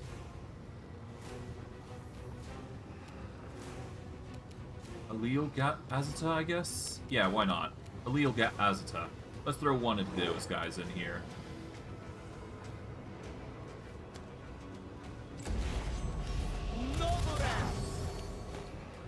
Alright, another distraction to add to the mixture of distractions coming in, I would imagine.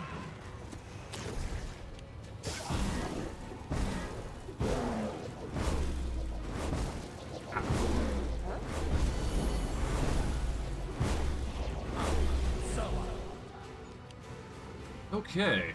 Man, these guys are really running the ruckus here, huh?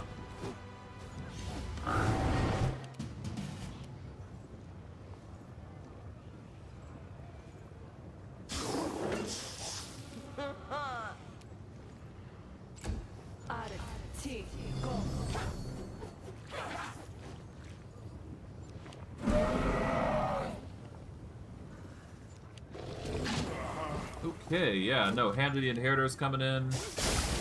Alright, Acid Bombs, as expected. Okay, so now we have the immunity coming in to help us here. Okay, so Hand of the Inheritor's gonna carry us here for a little bit. That's gonna be nice. I won't normally rely on the Hand of the Inheritor, but he needs to help me here, I think. So, yeah.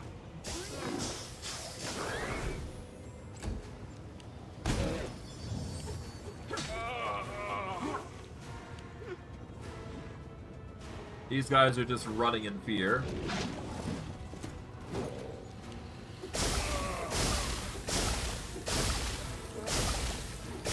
Gustavin is doing his absolute best to take out the Hand of the Inheritor, but unfortunately for him, the Hand of the Inheritor is just a healing individual, so yeah, he's gonna be fine. And as long as we just take out the Alchemist like we have been with just these constant attacks, we'll be fine.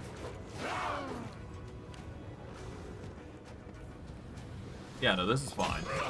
We can live with this.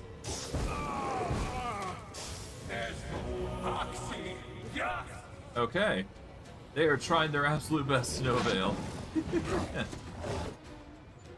Ibu was not going to survive this no matter what, I feel, so it's all good.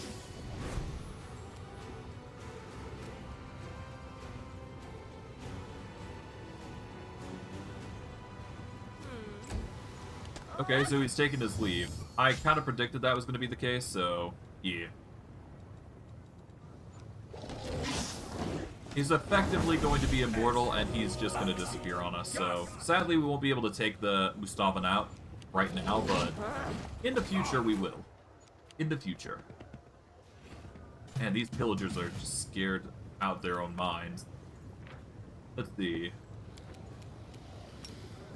Intimidation. Why not? There we go. That'll give us the best chances to take these guys out, so YOLO.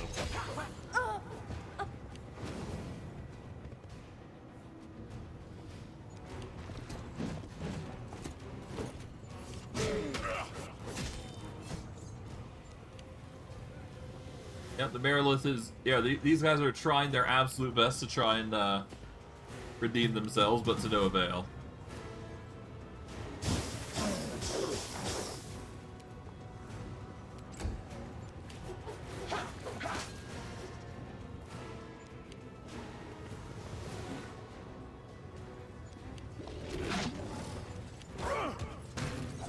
Okay, well. Yeah, they are just frightened to no end. Getting stupid, to be quite honest, but whatever.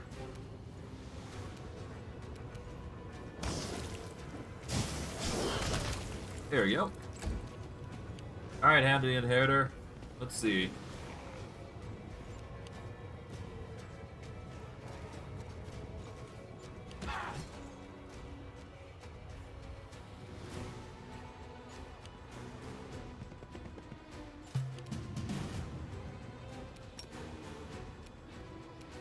Alright, let's go for an attack on you to start with.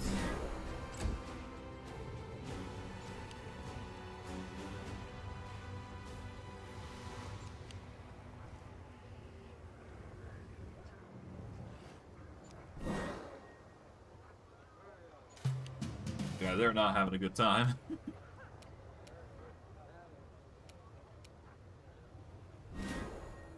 Here we go.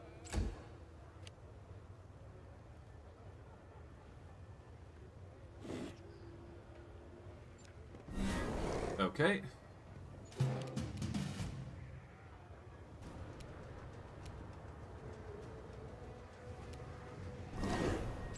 Now, will he be able to run, is the thing. That matters.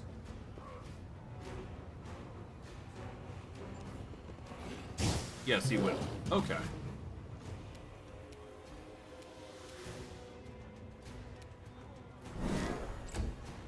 Yeah, nice try, Rock Pillager. You're not running anywhere.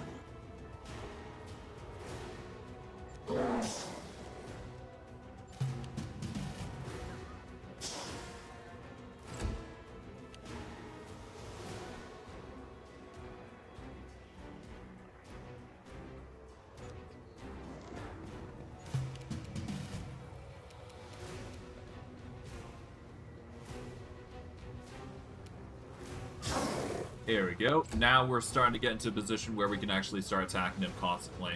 We've pinned him basically to a wall. Yep. There he goes, off into the abyss.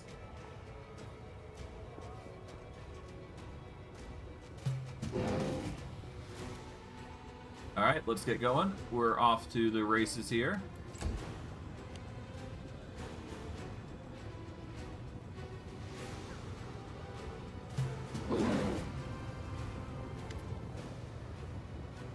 vague outline of the apparition does not allow you to see the face and appearance of the speaker, but you recognize the voice without difficulty. It is your Azza companion, Early Sunset, and his words radiate dismay. Stein, I found you at long last. Even with my spells, it was no easy feat in the Abyss.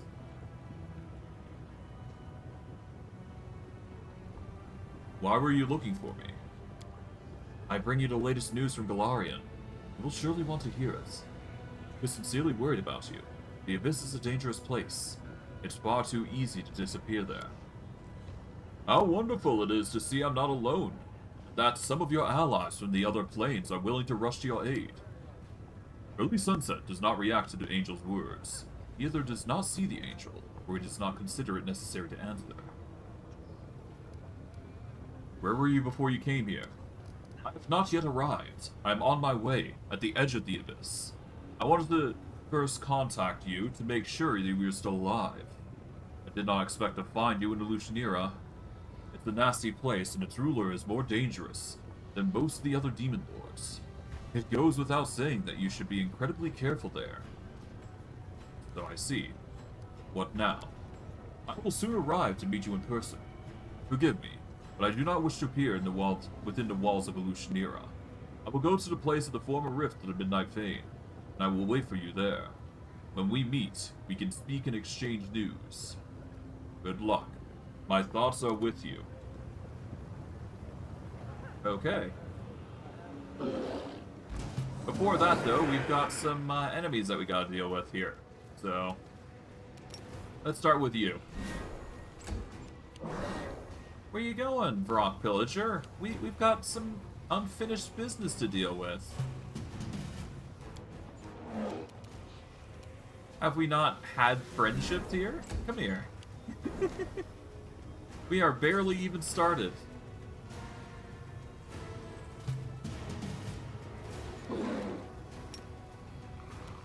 Come on.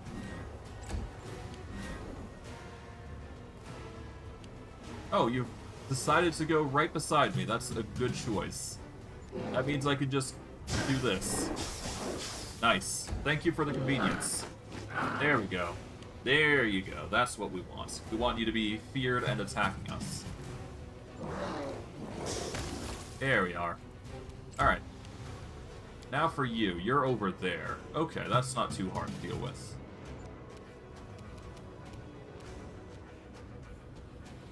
Let's go. Hello, Hand of the Inheritor. What are you doing? Oh, there you go.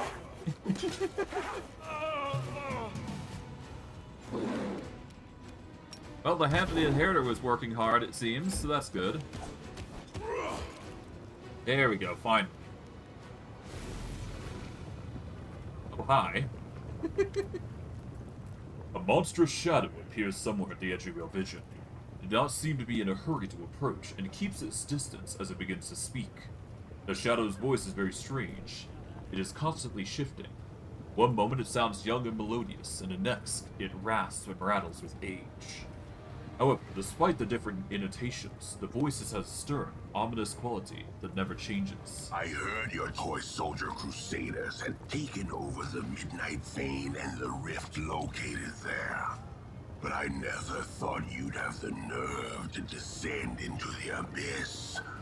I assumed you'd block the underground passages, put guards out by the rubble, and sit there, shaking, waiting for someone to attack you again. I know that, fiend. Champion, this is the Echo of Deskari, the avatar of our arch-enemy. This is a mighty, cunning, and vengeful opponent. He cannot see or hear me, but he will pounce if he knows I am here. He hates everything related to Iomedae. Be cautious. The Echo of Deskari. I know who you are. You come from the land of Iomedae's servants. And Iomedae's servants know me, for I have killed many of them. What do you want from me? It may surprise you, but nothing. You overestimate your importance, mortal. You probably think your victories in Dresden and the Midnight Fane have dealt us a fatal blow. don't you? But my lord's hordes are endless, and there are other rifts in the wound that will serve our purpose when the hour comes. So no, I did not come here for you, mortal. You are right. The Midnight Fane and Dresden were inconsequential. Just wait until I get started with you. Your words are nothing more than empty bravado.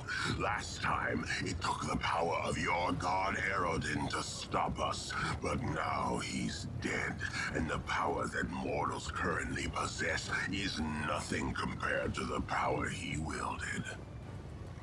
I was looking for Mutasafin. I need to speak with him. I stumbled upon you by accident. What a shame. The demon you're looking for ran away from me in panic. I doubt Mutasafin even knows how to panic. You did not pose a real threat. He cannot be killed through conventional methods. He left because there was nothing else for him to do here. Also, I'm sure he was in a hurry to explain to Hepsamira why he wasted a few demons on such a stupid escapade. She will not be happy about that. Oh no, she most certainly will not.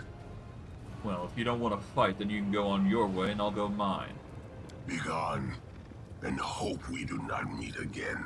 You will still perish in the abyss, but death by my hand will be far more painful than any other possible demise you might suffer here. Alright. That's assuming you do mention it. The abyss is full of hideous creatures, but you just met one of the worst. The Echo of Deskari is an old enemy of mine. He is both vile and cunning.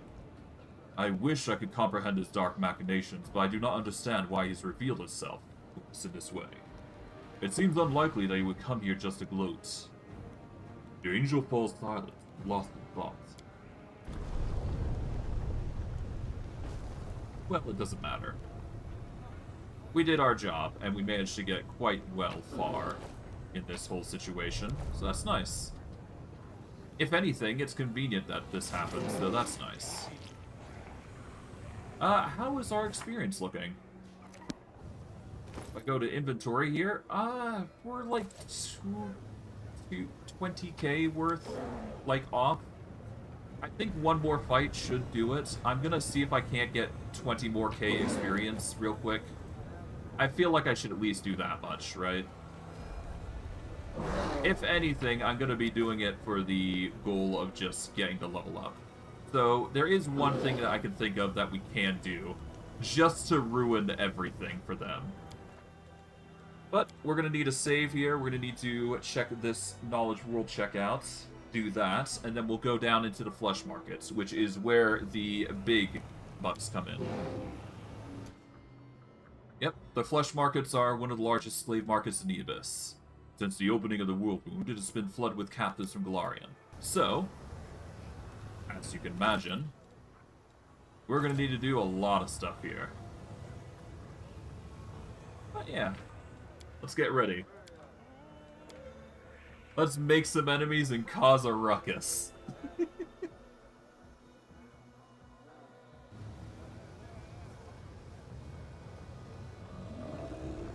Oh, hello, Hepsamira.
Ah, damn, I've been muted this whole time. I apologize. Damn it. I don't know how long I've been muted. I apologize for that, but we're just gonna try and take this guy out. But yeah. So, I don't know how long I've been muted. I'm hoping I haven't been muted for a long time, but worst case, yeah, we'll see. But effectively, I want to save as many people from the slave market, so I'm just going to be trying to take out as many enemies as possible. So, yeah, hopefully we get a bunch of crits here. I'm not sure why the game is glitching like this, but Pathfinder, or the Wrath of Righteous has been like this a few times. I'm not too surprised this happens. It's just weird like that, I suppose. Oh well. It's not a bad thing that we're dealing with this guy, though, to be fair, this way. It works out in the end, so I'm not complaining. And hey, we get crits, so why not? We'll confirm the crits, and we'll go from there. It's not like these guys are going to be acting anytime soon, so whatever.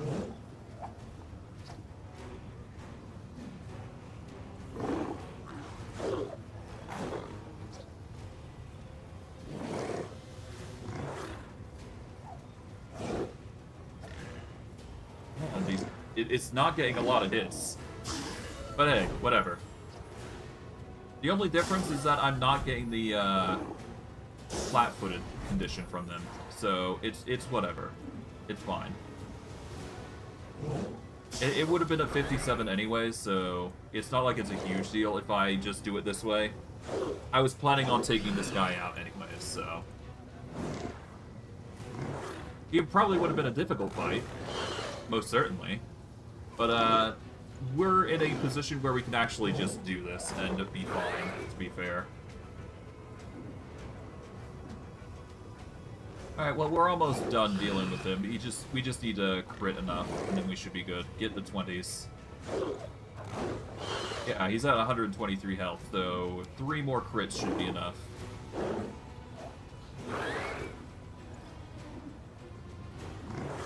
Alright, come on.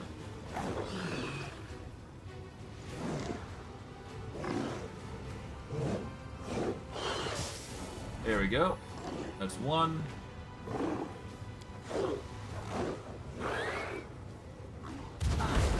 There we go, finally.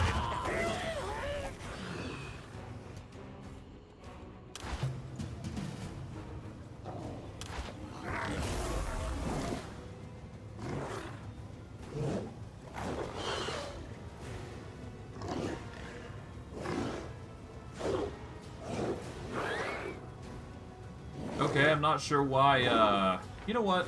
No. Let's load. As much as I want to go through spamming and spamming and spamming, it's not ideal. We're better off not getting the individuals involved. Let's focus on the attack ourselves, and then we should be fine. And besides, with that innervation attack, I'm worried that, it's probably for the best that we're attacking it normally, and then we should be good. We'll do this the right way, and that's attack them ourselves. Well, you know what? I have a better idea. I'm gonna wrap up here. Yes, I could fight the entirety of this area, but I don't think that's a wise choice. So I'm gonna wrap it up here, mainly due to the fact that I can level up my stuff. It does appear that we've got a curse on us anyways, so that's what's been causing us some trouble. I wasn't exactly expecting us to have a curse, but I guess we do have one, so there you go. We're going to need to get rid of that curse and eventually just build ourselves up. So yeah, I'm going to wrap it up here. I hope you guys enjoyed today's stream. I know I did. And I will see you guys next stream.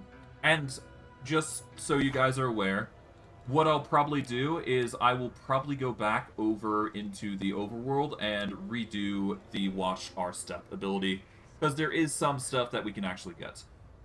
If you want to see that, I will probably make like a small tidbit before, you know, like a small recording about it, but I digress. I'm rambling. I digress. I hope you guys enjoyed today's stream. I know I did, and I'll see you guys next stream. Take care, everybody. Have a good day.